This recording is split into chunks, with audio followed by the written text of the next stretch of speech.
তোমার কি কোনো লজ্জা শরম নেই? নিজের থেকে সিনিয়র একটা মেয়েকে বিয়ে করেছো। দুনিয়ায় আর কোনো মেয়ে ছিল না নাকি? রায়হান ঠোঁটের কোণে দুষ্টু হাসি টেনে বলল। ছিল, তবে আপনার মতো একটাও ছিল না। তাই তো আপনার সব জেদ, সব চাওয়া শুধু আপনাকেই নিয়ে যান। আতিয়া চোখ রাঙিয়ে এক পা এগিয়ে এলো। কানের নিচে একটা বসাবো বেয়াদব ছেলে। আমি শুধু আব্বু আম্মুর জোরে এই বিয়ে করেছি। খবরদার আমার আশেপাশেও আসবে না। রায়হান নির্বিকার ভঙ্গিতে দুই হাত বুকের উপর গুটিয়ে বলল, এই যে ম্যাডাম, আমার সঙ্গে এভাবে কথা বলা চলবে না। আপনি আমার থেকে বয়সে বড় হতে পারেন, কিন্তু এখন আমি আপনার হাজবেন্ড। সেই হিসেবে একটু সম্মান তো প্রাপ্য, তাই না? আচ্ছা, অনেক ঝগড়া হলো, এবার বাসরটা শুরু করি। কথাটা শেষ হতেই আরিয়ার মুখ রাগে লাল হয়ে উঠল। এই, তোমার এত বড় সাহস!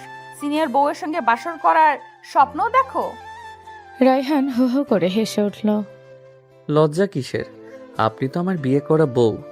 আর বারবার সিনিয়র সিনিয়র করবেন না। আপনি আমার থেকে মাত্র 1 বছরের বড়। আতিয়া ভ্রু উঁচু করে তীক্ষ্ণ গলায় বলল। 1 বছর হোক আর 1 মিনিট হোক, সিনিয়র তো সিনিয়রই। সেটা কখনো ভুলে যেও না মিস্টার জুনিয়র। রায়হান ঠোঁট বাঁকিয়ে মুচকি হেসে বলল। ঠিক আছে সিনিয়র ম্যাডাম। সিনিয়র বলে কি স্বামীকে সারা জীবন দরজার বাইরে দাঁড় করিয়ে রাখবেন? আতিয়া দুই হাত বুকের উপর ভাঁজ করে বলল। বাইরে না, দরজার সামনেই দাঁড়িয়ে থাকবে। আজ থেকে এটাই তোমার শাস্তি। আরে বাবা, বিয়ের প্রথম রাতেই শাস্তি? আমি এমন কি অপরাধ করেছি? অপরাধ? জুনিয়র হয়ে সিনিয়রকে বিয়ে করার সাহস দেখিয়েছো, এটাই সবচেয়ে বড় অপরাধ। রায়হান নাটকীয় ভঙ্গিতে দীর্ঘশ্বাস ফেল। ভালোবাসারও নাকি অপরাধ হয়? তাহলে আমি এই অপরাধ 1000 বার করব। আতিয়া চোখ রাঙিয়ে বলল। বেশি নাটক করো না। সোফায় একটা বালিশ রাখা আছে, আজ রাতে ওখানেই ঘুমাবে। রায়হান বালিশটার দিকে তাকিয়ে আবার আতিয়ার দিকে তাকালো। এত বড় খাটে আপনি একা ঘুমাবেন, আর আমি ওই ছোট্ট সোফায়? এটা তো মানবাধিকার লঙ্ঘন। আমার সামনে মানবাধিকার দেখাতে আসবে না। যা বলেছি তাই হবে। রায়হান হালকা হেসে ধীরে ধীরে তার দিকে এগিয়ে গেল। আচ্ছা, আজ সোফায় ঘুমাবো, কিন্তু একটা কথা মনে রাখবেন। যতই রাগ দেখান না কেন, একদিন ঠিক নিজেই বলবেন এই জুনিয়রটাই আমার জীবনের সেরা সিদ্ধান্ত। কথাটা শুনে আতিয়ার মুখে এক মুহূর্তের জন্য অদ্ভুত নীরবতা নেমে এলো, কিন্তু পরের মুহূর্তেই সে মুখটা ঘুরিয়ে গম্ভীর স্বরে বলল। স্বপ্ন দেখা বন্ধ করো মিস্টার জুনিয়র। এখন গিয়ে সোফায় শুয়ে পড়ো। রায়হান একবার আতিয়ার দিকে তাকিয়ে দীর্ঘশ্বাস ফেল। ধুর, এত সুন্দর একটা বউকে রেখে সোফায় গিয়ে ঘুমাতে হবে? একদমই ভালো লাগছে না। বিড়বিড় করতে করতে ধীরে ধীরে সোফার দিকে এগিয়ে গেল সে। আতিয়া ভ্রুকুচকে তাকিয়ে বলল। কিছু বললে? রায়হান সঙ্গে সঙ্গে দাঁত বের করে হাসল। না, কিছু না। Good night. আতিয়া দাঁতে দাঁত চেপে রাগী গলায় বলল। এখান থেকে যাও শয়তান ছেলে, একদম আমার সামনে দাঁড়াবে না। রায়হান বুঝতে পারল এখন আর একটা কথা বলে বিপদ, তাই চুপচাপ দুহাত তুলে আত্মসমর্পণের ভঙ্গি করে সোফার দিকে চলে গেল।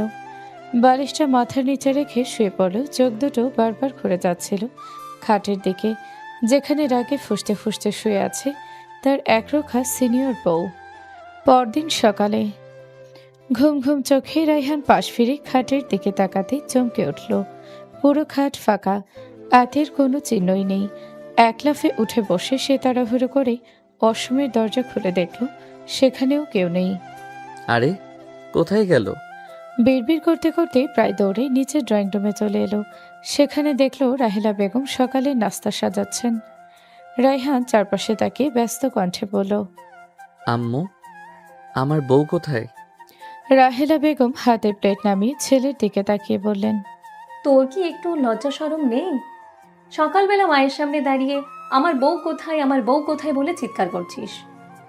রায়হান মাথা চুলকে নিষ্পাপ মুখে বলল। আরে আম্মু, এত সুন্দর একটা বউ চোখের আড়াল হলেই তো টেনশন হয়। ঠিক তখনই রান্নাঘর থেকে আতিয়া হাতে নাস্তার প্লেট নিয়ে বেরিয়ে এলো। তাকে দেখে রায়হানের মুখ উজ্জ্বল হয়ে উঠল। এই তো আম্মু, তুমি আমার বউকে দিয়ে কাজ করাচ্ছ কেন?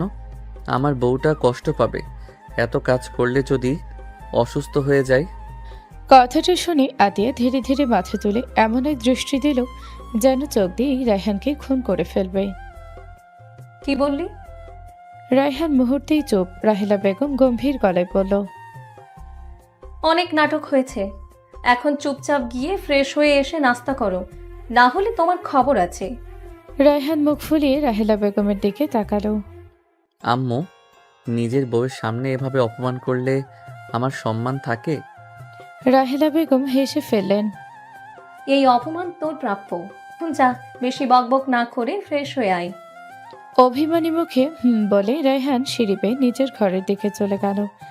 তার সেই শিশুদের মতো অভিমানী মুখ দেখে রাহেলা বেগম আর আতিয়া দুজনেই একে অপরের দিকে তাকিয়ে হেসে ফেলল। ফ্রেশ হয়ে নিচে নামতেই ডাইনিং টেবিলের চারপাশে সবাই বসে পড়েছে। রাহেলা বেগম নিজ হাতে সবার প্লেটে নাস্তা তুলে দিচ্ছেন। রায়হান এসে সোজা আতিয়ার পাশে চেয়ারটা টেনে বসে পড়ল। আতিয়া একবার তাকিয়ে আবার মুখটা ফিরিয়ে নিল। রায়হান আস্তে করে ফিসফিসিয়ে বলল, সিনিয়র, এখনো রাগ করে আছেন? খাওয়ার সময় কথা বলা আমার পছন্দ না। আচ্ছা, কথা বলবো না, কিন্তু খাবার দেন না নিজ হাতে? আতিয়া ভ্রু কুচকে তাকালো। সামনে যা আছে নিজে নিয়ে খাও, হাত ভেঙে যায়নি তো? রায়হান নাটকীয়ভাবে দীর্ঘশ্বাস ফেল।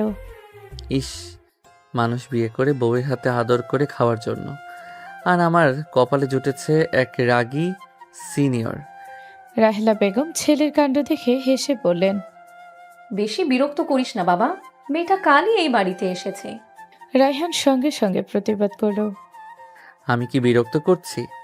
আমি তো শুধু আমার বউয়ের কাছ থেকে একটু যত্ন চাইছি। আতিয়া এবারে চুপ থাকতে পারল না। যত্ন চাইলে আগে ভদ্র হতে শিখো মিস্টার জুনিয়র। রায়হান মুচকি হেসে বলল। আপনার কাছেই তো শিখবো সিনিয়র ম্যাডাম। কথাটা শুনে টেবিলে উপস্থিত সবাই হেসে উঠল।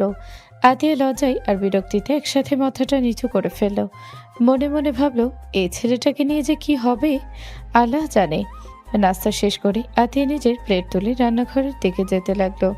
ঠিক তখনই রাহেলা বেগম বললেন, আতিয়া মা, বাসনগুলো রেখে এসো, তারপর একটু আমার রুমে এসো, তোমার সঙ্গে কথা আছে। জি আম্মু।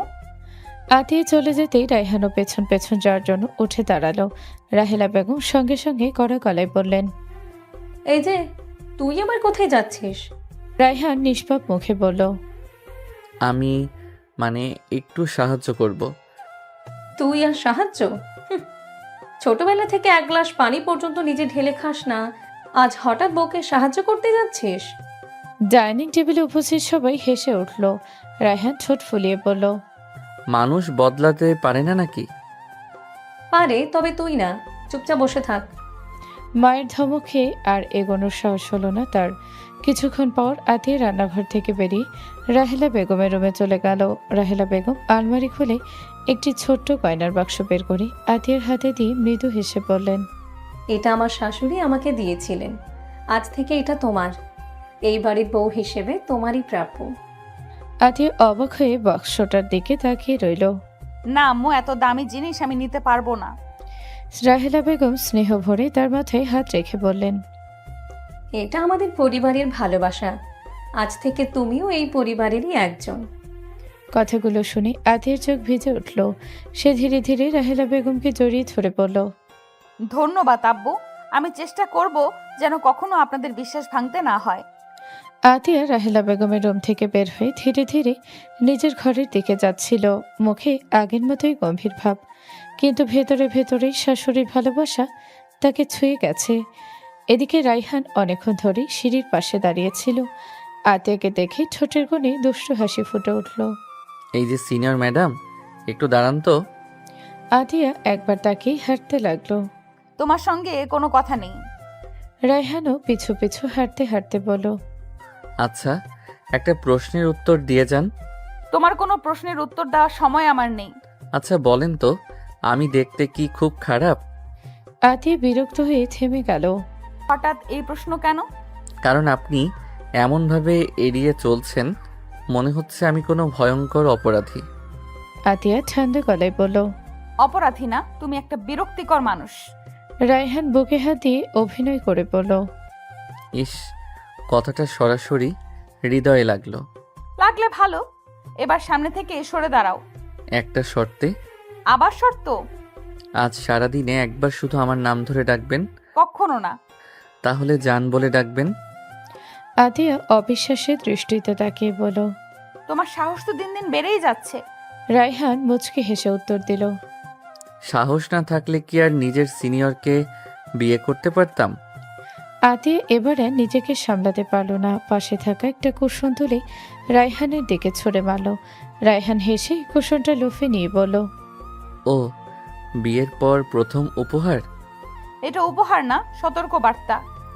সমস্যা নেই, তোমার কাছ থেকে যাই পাই আমার কাছে সবই স্পেশাল। আতিয়া মাথায় হাত দিয়ে বিড়বিড় করল। আল্লাহ, এই ছেলেটার হাত থেকে আমাকে বাঁচাও। কথা শেষ করে দ্রুত নিজের ঘরে ঢুকে দরজাটা বন্ধ করে দিল। বাহিরে দাঁড়িয়ে রায়হান কুশনটা বুকে জড়িয়ে মুচকি হেসে বলল। রাগ যতই দেখাও, সিনিয়র তোমার এই রাগের আড়ালেই একদিন আমার জন্য ভালোবাসা লুকিয়ে থাকবে। আজ রায়হান আর আতিয়ার বৌভাত, পুরো বাড়ি আলো ফুল আর অতিথিদের কোলাহলে মুখর। আত্মীয় স্বজন প্রতিবেশী সবাই নতুন দম্পতিকে এক নজর দেখার জন্য ভিড় জমিয়েছে।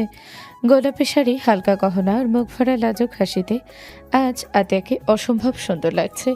যেই তাকাচ্ছে একবার না একবার তার সৌন্দর্যের জের প্রশংসা করছে। আর রায়হান তো যেন আজ আতিয়ার ছায়া, যেখানে আতিয়া যাচ্ছে সেখানেই কোনো না কোনো অজুহাতে হাজির হয়ে যাচ্ছে। আমার পেছন পেছন ঘুরছো কেন? মানুষ কি ভাববে? ভাবুক, নিজের বউয়ের পাশে দাঁড়িয়েছি, অন্য কারো তো না। রায়হানের এমন নির্লজ্জ উত্তর শুনে আতিয়া শুধু চোখ রাঙিয়ে অন্যদিকে তাকিয়ে রইল। ঠিক তখনই আতিয়ার কয়েকজন বান্ধবী হইচই করতে করতে সেখানে এসে হাজির হলো। আসসালামু আলাইকুম দুলা ভাই। ওয়ালাইকুম আসসালাম। কেমন আছেন আপনারা? রায়হানের ভদ্র আর হাসি খুশি ব্যবহার দেখে সবাই মুগ্ধ হয়ে গেল। দোলা ভাই, আজকে কিন্তু আমাদের বান্ধবীকে কিছুক্ষণের জন্য আমাদের কাছে ছেড়ে দিতে হবে। সব সময় তো আপনিই পাবেন। কথাটা শুনে আশেপাশে থাকা সবাই মুচকি হেসে উঠল। এতদিন তো আপনারাই ওর সঙ্গে সময় কাটিয়েছেন, এখন তো আমার পালা। নতুন বউকে নিয়ে একটু সময় কাটাবো না? রায়হানের উত্তর শুনে সবাই একে অপরের মুখের দিকে তাকিয়ে হেসে ফেলল। আপনি কিন্তু আমাদের ছোট, বড়দের কথা শুনতে হয়, বুঝলেন? বড়দের সম্মান করি বলেই তো এত সুন্দর করে কথা বলছি। তবে বউকে ছেড়ে দেওয়ার ব্যাপারে আমি একদম আপোষ করব না। আচ্ছা ঠিক আছে, তাহলে চলুন সবাই মিলে বসে একটু আড্ডা দেই। সবার মুখে হাসি থাকলেও আতির ভেতরে ভেতরে বিরক্তি বাড়ছিল, কিন্তু এত অতিথির সামনে কিছু বলার উপায়ও নেই। আচ্ছা ভাইয়া, একটা প্রশ্ন করি। নিশ্চয়ই করুন। আপনাদের প্রেমের শুরুটা কিভাবে হয়েছিল? প্রশ্নটা শুনে আতিয়ে কপালে হাত ছেঁকালো। তোরা আবার কি শুরু করলি? আর এমন করছো কেন জান? ওরা তো শুধু আমাদের লাভ স্টোরিটাই শুনতে চাইছে। কোনো গল্প হবে না, যা খুশি বানিয়ে বলবে না যেন। আচ্ছা আচ্ছা, সবাই মন দিয়ে শোনেন। আজ আমি একটা গল্প বলবো, যেটা শুনে আপনারা বুঝবেন একজন জুনিয়র কিভাবে নিজের রাগী সিনিয়র বউকে বিয়ে করলো। কথাটা শেষ হতেই চারপাশে হাসির রোল পড়ে গেল, আর আতিয়া লজ্জার আগে মাথাটা নিচু করে মনে মনে বলল, আজকে বাসায় গিয়ে এ ছেলেটার হিসাব আমি ঠিকই নেব। আজ রায়হানের ভার্সিটি জীবনের তৃতীয় দিন। প্রথম 2 দিনেও সে সময় মতো ক্লাসে পৌঁছাতে পারেনি। দুষ্টু অগোছালো স্বভাবটা এখনও তার যায়নি। পড়াশোনাও সে খুব একটা ভালো নয়।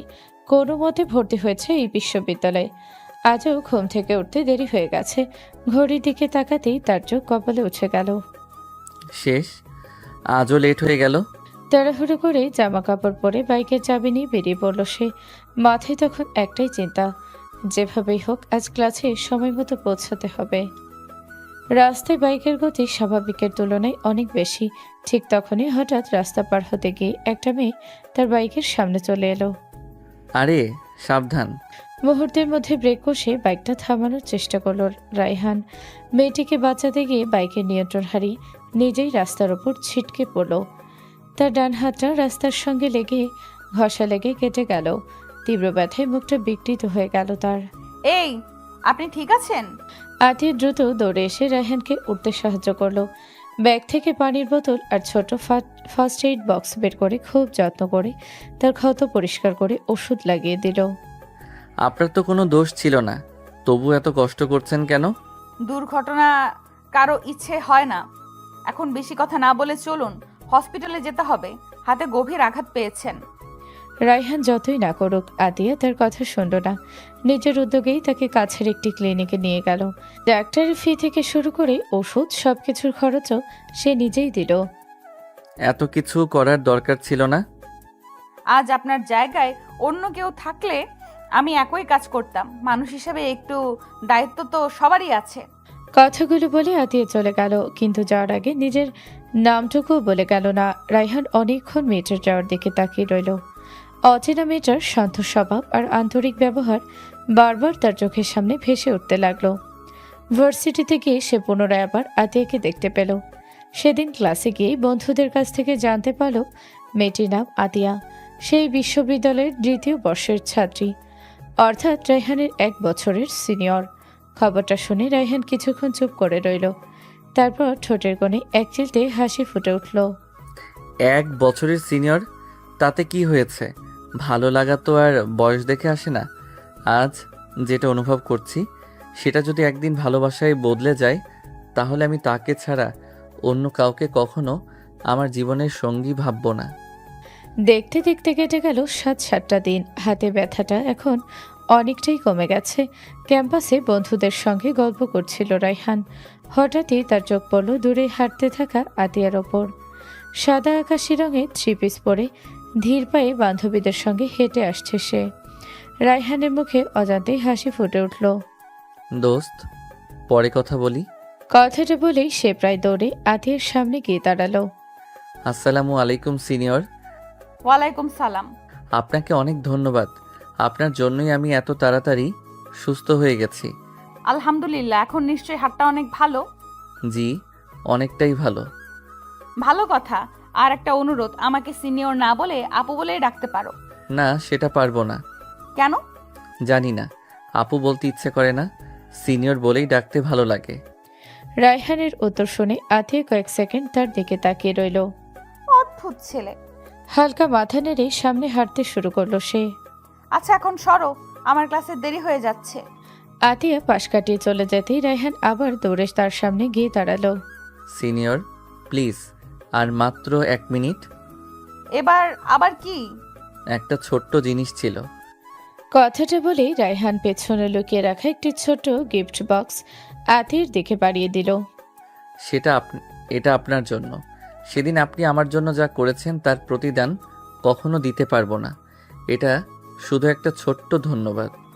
আতিয়া একবার গিফট বক্সটার দিকে তাকালো, তারপর শান্ত গলায় বলল, সরি, আমি এটা নিতে পারবো না। কেন? কারণ আমি কোনো প্রতিদানের আশায় তোমাকে সাহায্য করিনি। একজন মানুষ হিসেবে আমার যেটা করা উচিত ছিল আমি শুধু সেটাই করেছি। কিন্তু আর একটা কথা, এবার তার কণ্ঠে আগের চেয়ে একটু কঠোরতা ফুটে উঠল।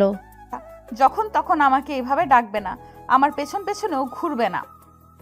এইসব আমার একদম ভালো লাগে না। আমি তো শুধু... তুমি ধন্যবাদ দিয়েছো, আমি শুনেছি। বিষয়টা এখানেই শেষ। আশা করি এরপর থেকে আর আমাকে এইভাবে বিরক্ত করবে না। কথাগুলো বলেই আতিয়া আর এক মুহূর্ত দাঁড়ালো না, সোজা ক্লাসের দিকে চলে গেল। রায়হান কিছুক্ষণ গিফট বক্সটা হাতে নিয়ে স্থির হয়ে দাঁড়িয়ে রইল। মুখের হাসিটা ধীরে ধীরে মিলিয়ে গেল। দোস্ত, খুব খারাপ লাগছে। একটু তো লাগছেই। বলছিলাম না, সিনিয়র আপু সহজে পাত্তা দেবে না। দেখতে দেখতে প্রায় 3 মাস কেটে গেল। এই 3 মাসে রায়হানের একটা অভ্যাস একটু বদলায়নি। প্রতিদিন ভার্সিটিতে এসে একবার হলেও আতিয়াকে দেখার চেষ্টা করত সে। কখনো করিডোরে, কখনো ক্যান্টিনে, কখনো আবার লাইব্রেরির সামনে। আর প্রতিবারই আতিয়ার উত্তর একই থাকতো।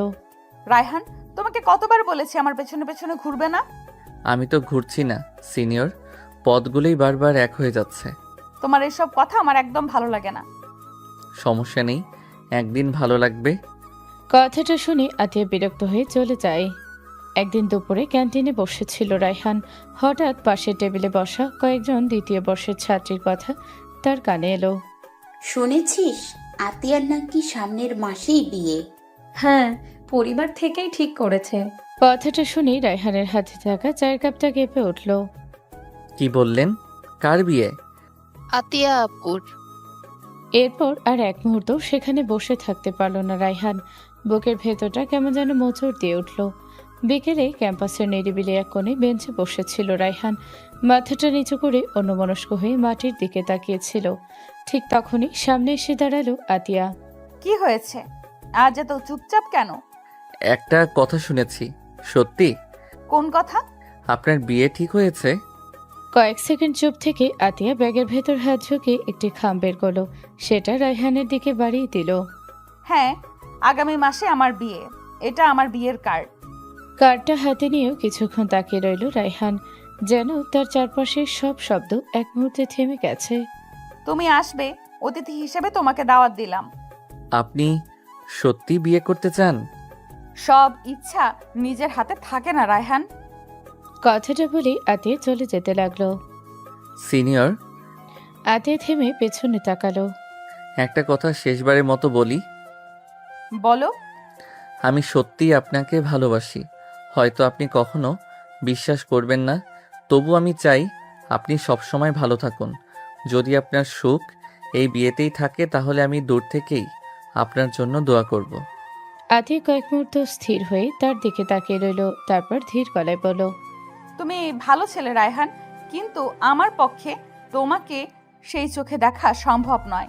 আর একটা কথা, আমার জন্য নিজের জীবন নষ্ট করো না। কথাটা বলেই আতিয়া ধীরে ধীরে সেখান থেকে চলে গেল।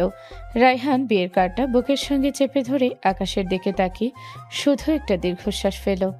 জীবনে প্রথমবার সে অনুভব করল ভালোবাসা সবসময় মানুষকে হাসায় না, কখনো কখনো নিঃশব্দে কাঁদাতেও শেখায়। দেখতে দেখতে চলে এলো আতিয়ার বিয়ের দিন। চারিদিকে আলো, সাজসজ্জা আর অতিথিদের কোলাহল। বাড়িটা যেন উৎসবের রঙে রঙিন হয়ে উঠেছে। অন্যদিকে নিজের রুমে আয়নার সামনে দাঁড়িয়েছিল রায়হান। সাদা পাঞ্জাবিটা হাতে নিয়ে অনেকক্ষণ চুপ করে রইল। কি রে, এখনো রেডি হোসনি কেন? আম্মু, আজকে একটু বাইরে যাব, কোথায়? একজন মানুষের জন্য দোয়া করতে। ছেলের কণ্ঠের কষ্টটা বুঝতে পারলেও আর কিছু জিজ্ঞেস করলেন না রাহেলা বেগম। কিছুক্ষণ পর রায়হান পৌঁছে গেল আতিয়াদের বাড়িতে। দূর থেকে দেখে বুঝতে পারল পুরো বাড়িটা কত সুন্দর করে সাজানো হয়েছে। সে চুপচাপ এক কোণে দাঁড়িয়ে রইল। তার ইচ্ছে ছিল না কাউকে বিরক্ত করার, শুধু শেষবারের মতো দূর থেকে একবার আতিয়াকে দেখবে, তারপর চুপচাপ চলে যাবে। ঠিক তখনই ভেতর থেকে ভেসে এলো চিৎকার আর কান্নার শব্দ। হায় আল্লাহ, এখন আমরা কি করব? এত বড় সর্বনাশ হয়ে গেল। চারদিকে মুহূর্তেই হইচই পড়ে গেল। রায়হান দ্রুত ভেতরে ঢুকে দেখল আতির বাবা সোফায় মাথা নিচু করে বসে আছেন আর তার মা কাঁদছেন। আঙ্কেল, কি হয়েছে? কেউ উত্তর দেওয়ার আগেই পাশ থেকে একজন আত্মীয় বললেন, পাত্রপক্ষ ফোন করে জানিয়েছে তারা আর এই বিয়ে করবে না। কি? তারা নাকি আজই জানতে পেরেছে এর আগেও আতিয়ার 2বার বিয়ে ঠিক হয়েছিল, তাই এখন আর এই সম্পর্ক রাখতে চায় না। কথাটা শুনে পুরো ঘরটা নিস্তব্ধ হয়ে গেল। ঠিক তখনই আতিয়া ধীরে ধীরে নিজের রুম থেকে বেরিয়ে এলো। লাল বেনারসি, চোখ ভরা পানি, তবুও মাথাটা নিচু করে রেখেছে। আমার মেয়েটার কি দোষ ছিল? আগের দুটো সম্বন্ধ ভেঙেছিল ওর ভাগ্যের কারণে। আজও সবাই ওকেই দোষ দিল। রাহাত সাহেব অর্থাৎ আতিয়ার বাবা দুই হাতে মুখ ঢেকে বসে রইলেন। আজ যেন একজন বাবার সব শক্তি এক মুহূর্তে ভেঙে পড়েছে। এসব দেখে রায়হানের বুকটা মোচড় দিয়ে উঠল। সে ধীরে ধীরে আতিয়ার বাবার সামনে গিয়ে দাঁড়ালো। আঙ্কেল, একটা কথা বলবো? সবাই একসঙ্গে তার দিকে তাকালো। যদি আপনি কিছু মনে না করেন, আমি আতিয়াকে বিয়ে করতে চাই। রায়হানের কথার পর পুরো ঘর নিস্তব্ধ হয়ে গেল। কেউ যেন বিশ্বাসই করতে পারছিল না এমন একটা পরিস্থিতিতে একটা ছেলে এত বড় সিদ্ধান্ত নিতে পারে। তুমি বুঝে শুনে কথা বলছো? এটা কোনো খেলাধুলা না রায়হান, এটা বিয়ে। আমি জানি, আর বিয়ে বলেই এত ভেবে বলছি। আতিয়ার বাবা ধীরে ধীরে উঠে দাঁড়ালেন। বাবা, আলদিঘের বসে কোনো সিদ্ধান্ত নিও না। আজ আমাদের খারাপ সময় দেখে হয়তো মায়া থেকে এসব বলছ। না আঙ্কেল, এটা আজকে সিদ্ধান্ত না, অনেক আগেই সিদ্ধান্ত নিয়েছি, শুধু বলার সুযোগ পাইনি। কিন্তু তুমি তো এখনো পড়াশোনা করছো, তোমার পরিবার কি এই বিয়ে মেনে নেবে? তারা কি বলবেন জানি না, তবে আমি আগে তাদের সঙ্গে কথা বলতে চাই। যদি তারা রাজি হন আর আপনারা যদি আমাকে যোগ্য মনে করেন, তাহলে আমি আতিয়াকে বিয়ে করতে চাই। কথাগুলো বলেই রায়হান নিজের বাবাকে ফোন দিল। কিছুক্ষণের মধ্যেই রায়হানের বাবা মা আতিয়াদের বাড়িতে পৌঁছে গেলেন। কি হয়েছে বাবা? রায়হান ধীরে ধীরে শুরু থেকে শেষ পর্যন্ত সব ঘটনা খুলে বলল। সব কথা শুনে রাহেলা বেগম একবার আতিয়ার দিকে তাকালেন, তারপর ছেলের দিকে। একটা প্রশ্নের উত্তর দিবি?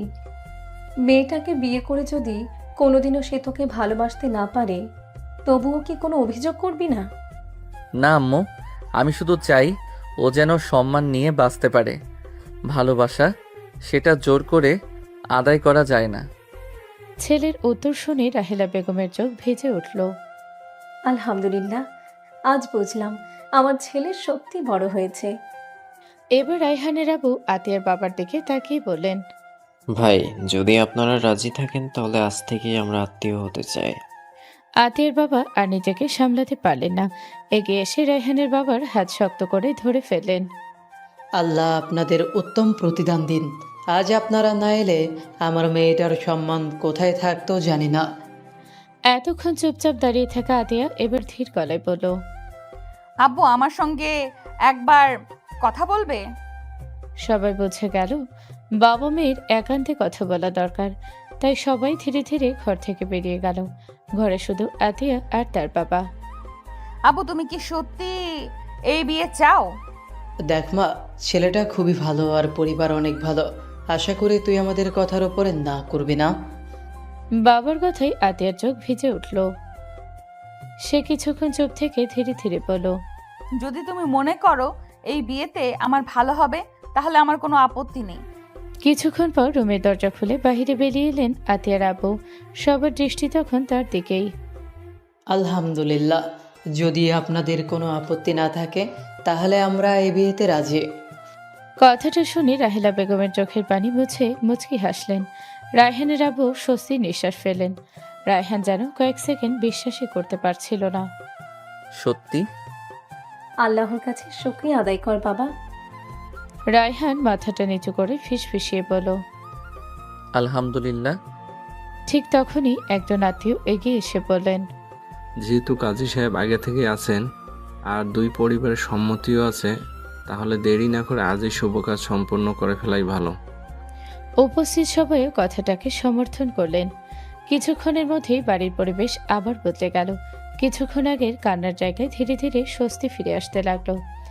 আতিয়াকে এবার নতুন করে সাজানো হলো, তবে এবার তার চোখে আগের মতো স্বপ্ন ছিল না, ছিল একরাশ নীরবতা। অন্যদিকে রায়হানও সাদা পাঞ্জাবির ওপর শেরওয়ানি পরে বসে আছে। মুখে আনন্দ থাকলেও ভেতরে ভেতরে সে বেশ নার্ভাস। দোস্ত, কি অবস্থা? হাত পা কাঁপছে। যে ছেলে পুরো ভার্সিটি মাথায় করে রাখতো সে আজ ভয় পাচ্ছে।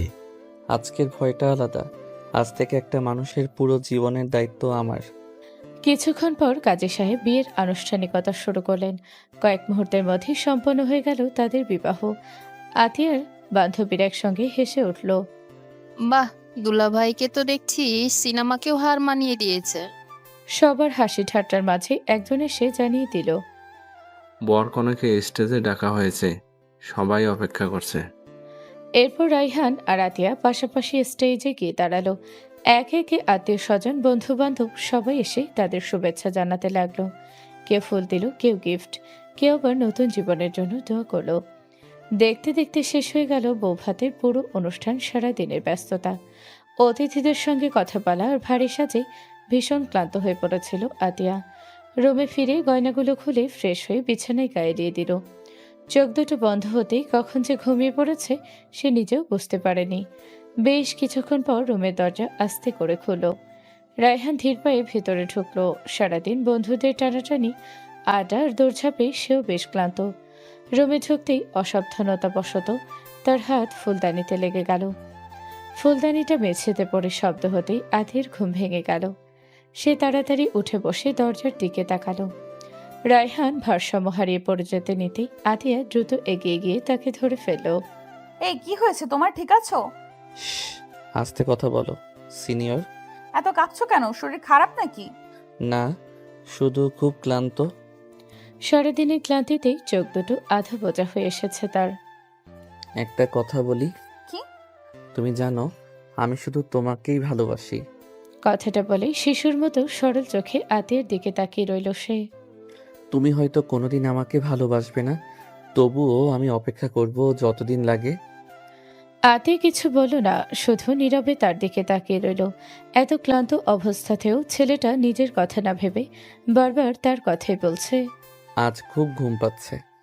কথাটা বলেই ধীরে ধীরে বিছানার একপাশে শুয়ে পড়ল রায়হান। কয়েক মুহূর্তের মধ্যে গভীর ঘুমে তলিয়ে গেল।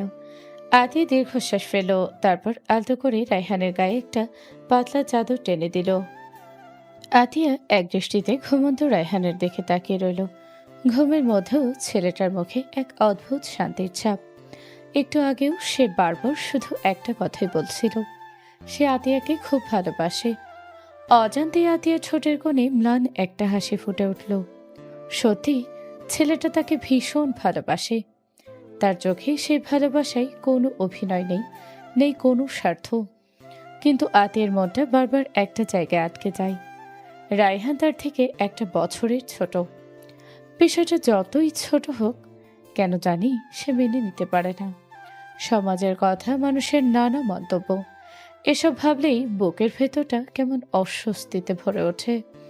তবে শুধু এটুকুই নয়, আরও একটা ভয় প্রতিনিয়ত তাকে তাড়া করে বেড়ায়। এর আগেও দুবার তার বিয়ে ঠিক হয়েছিল। একবার পাত্র সড়ক দুর্ঘটনায় মারা যায়, আরেকবার বিয়ের কয়েকদিন আগে অন্য একটি মেয়েকে নিয়ে পালিয়ে যায়। যদিও ওই ঘটনাগুলোর সঙ্গে আতির কোনো সম্পর্ক ছিল না, তবুও চারপাশের মানুষের কুসংস্কারপূর্ণ কথাগুলো বারবার তার কানে বাজে। মেয়েটার ভাগ্য ভালো না, ওকে বিয়ে করতে গেলেই অমঙ্গল হয়। প্রথমে এসব কথা বিশ্বাস করত না আতিয়া, কিন্তু একই রকম ঘটনা বারবার ঘটতে থাকায় একসময় তার নিজের মনেও ভয় বাসা বাঁধে। যদি সত্যি আমার জন্য রায়হানের কোনো ক্ষতি হয়, ছেলেটা তো কিছুই জানে না, শুধু ভালোবেসে আমাকে নিজের জীবনে জায়গা দিয়েছে। এই ভয়টাই তাকে বারবার রায়হানের কাছ থেকে দূরে সরিয়ে দেয়। সে চায় না তার কারণে ছেলেটার জীবনে কোনো অমঙ্গল নেমে আসুক। তবু আজ ঘুমন্ত রায়হানের নিষ্পাপ মুখের দিকে তাকিয়ে কেন জানি তার বুকের ভেতরটা হালকা কেঁপে উঠল। হয়তো অজান্তেই এই দুষ্টু জুনিয়র ছেলেটা তার হৃদয়ের একটা কোণে ছোট্ট একটা জায়গা করে নিয়েছে। কিন্তু সেই অনুভূতির কথা সে কখনো প্রকাশ করবে না, কারণ তার থেকে 1 বছরের ছোট। আর এই 1 বছরের ব্যবধানটাই যেন আতির মনে অদৃশ্য একটা দেয়াল তুলে দিয়েছে। দীর্ঘশ্বাস ফেলে আতিয়া আলতো করে রায়হানের কপালের ওপর পড়ে থাকা চুলগুলো সরিয়ে দিল। তারপর দ্রুত নিজের হাতটা আবার সরিয়ে নিল। না, নিজেকে সামলাতে হবে। এই ছেলেটার থেকে দূরে থাকাই ওর জন্য ভালো।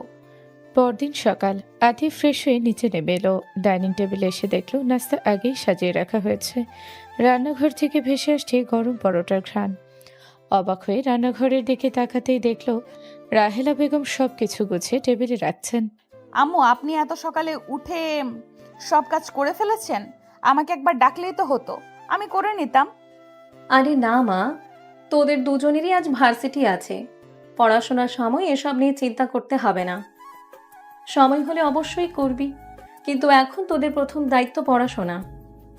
আমি তো এখনো সুস্থ আছি, হাত পাও ভালো আছে, যতদিন পারি আমি সামলে নেব। যেদিন আর পারবো না সেদিন তোকে বলবো, তখন তুই সব সামলাবি, ঠিক আছে? শাশুড়ির কথায় আতির মুখে মিষ্টি একটা হাসি ফুটে উঠল। ঠিক তখনই ওপরতলা থেকে ভেসে এলো পরিচিত কণ্ঠ। বাহ, আমার আম্মু আর আমার বউ বেশ জমিয়ে আড্ডা দিচ্ছে। সিঁড়ি বেয়ে নিচে নামতে নামতে কথাটা বলল রায়হান। আতিয়া একবার তার দিকে তাকিয়ে আবার রাহেলা বেগমের দিকে ফিরে বলল, তবু আম্মু, এখন থেকে আমিও আপনার সঙ্গে কাজ করব। আব্বু কোথায় আম্মু? সবাই একসঙ্গে নাস্তা করলে ভালো লাগতো। এই তো উনিও আসছেন, আজ অফিসে একটু তাড়াতাড়ি বের হবেন। কথাটা বলে রাহেলা বেগম আদর করে আতিয়াকে চেয়ারে বসিয়ে দিলেন। এরপর নিজেও পাশে গিয়ে বসলেন। ঠিক তখনই রায়হানের আব্বু ডাইনিংয়ে এসে যোগ দিলেন। কি ব্যাপার, আর সবাই আমার আগে বসে পড়েছ নাকি? তোমার জন্যই তো অপেক্ষা করছিলাম আব্বু। 4 জন একসঙ্গে বসে হাসি আড্ডার মধ্যে নাস্তা শেষ করলো। নাস্তা শেষে রায়হান নিজের বাইকের চাবিটা হাতে নিয়ে দাঁড়ালো। চলুন সিনিয়র, আজ কিন্তু আর লেট করা যাবে না। আগে কতবার বলেছি আমাকে সিনিয়র না বলে নাম ধরে ডাকো। হুম, এই ডাকটা ছাড়তে পারবো না। একদম জেদি। আপনার কাছ থেকেই তো শিখেছি। রাহেলা বেগম তাদের খুনসুটি দেখে মুচকি হেসে মাথা নাড়লেন। আচ্ছা, এবার তোরা বের হ, না হলে সত্যি আজ ক্লাস মিস করে ফেলবি। দুজনেই সবার কাছ থেকে বিদায় নিয়ে বাড়ি থেকে বেরিয়ে পড়ল। কিছুক্ষণ পর রায়হানের বাইক ছুটে চলল ভার্সিটির উদ্দেশ্যে। ভার্সিটিতে পৌঁছতেই দুজন দুজনের ডিপার্টমেন্টে চলে গেল। রায়হান প্রথম বর্ষের ক্লাসে আর আতিয়া দ্বিতীয় বর্ষের ক্লাসে।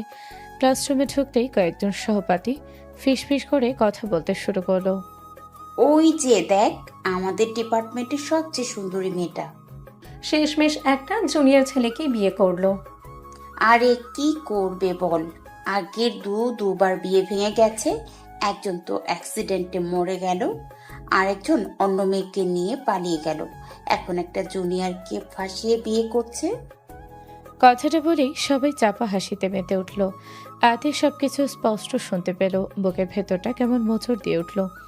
তবু কোনো প্রতিবাদ করল না, চুপচাপ গিয়ে নিজের বেঞ্চেই বসে পড়ল। চোখের কোণে পানি জমলেও সে মাথাটা নিচু করে নিজেকে সামলে নিল। ঠিকই তো, মানুষ তো বলবেই আমি আমার থেকে 1 বছরের জুনিয়র একটা ছেলেকে বিয়ে করেছি। সবাই হয়তো এইটাকেই অস্বাভাবিক ভাববে। কষ্ট পেয়ে কি হবে, মানুষের মুখ তো আর বন্ধ করা যাবে না। ক্লাস শেষ হতে বিকেল হয়ে গেল। আতিয়া ব্যাগটা কাঁধে নিয়ে ভার্সিটির গেটের দিকে হাঁটতে লাগলো। ভাবলো আজ রিকশায় করে বাসায় ফিরবে, কিন্তু গেটে পৌঁছতেই সামনেই পরিচিত একটা বাইক এসে থামল। ম্যাডাম, আপনার গাড়ি হাজির। হেলমেট খুলে দুষ্ট একটা হাসি দিল রায়হান। তুমি এখনো যাওনি? আমার বউকে রেখে আমি একা কিভাবে চলে যাই? আমি রিকশায় চলে যেতে পারবো, আগে তো রিকশাতেই যাতায়াত করতাম। আগে তুমি আমার বউ ছিলে না, এখন বিষয়টা আলাদা। কিন্তু সবাই দেখবে। দেখুক। তুমি বুঝতে চাইছো না, এমনিতেই সবাই নানা রকম কথা বলছে। এখন যদি তোমার বাইকে উঠি তাহলে আরো বেশি কথা বলবে। রায়হানের মুখের হাসিটা মিলিয়ে গেল। সে কয়েক সেকেন্ড চুপ করে আদির দিকে তাকিয়ে রইল। কে কি বলবে সেটা আমার কাছে গুরুত্বপূর্ণ না। কিন্তু আমার কাছে গুরুত্বপূর্ণ। তাহলে আমার একটা কথা শোনো। সে এক পা এগিয়ে এসে শান্ত গলায় বলল, তুমি আমার স্ত্রী, তোমার ভালো মন্দের দায়িত্ব এখন আমারও। মানুষ কি বলল, কে হাসলো, কে সমালোচনা করলো, এসব নিয়ে আমি একটুও ভাবি না। পৃথিবীর 99% মানুষ যদি কোনোদিন তোমার বিরুদ্ধে দাঁড়ায়, তবুও সেই 99%-এর বিপরীতে আমি একাই তোমার পাশে দাঁড়াবো।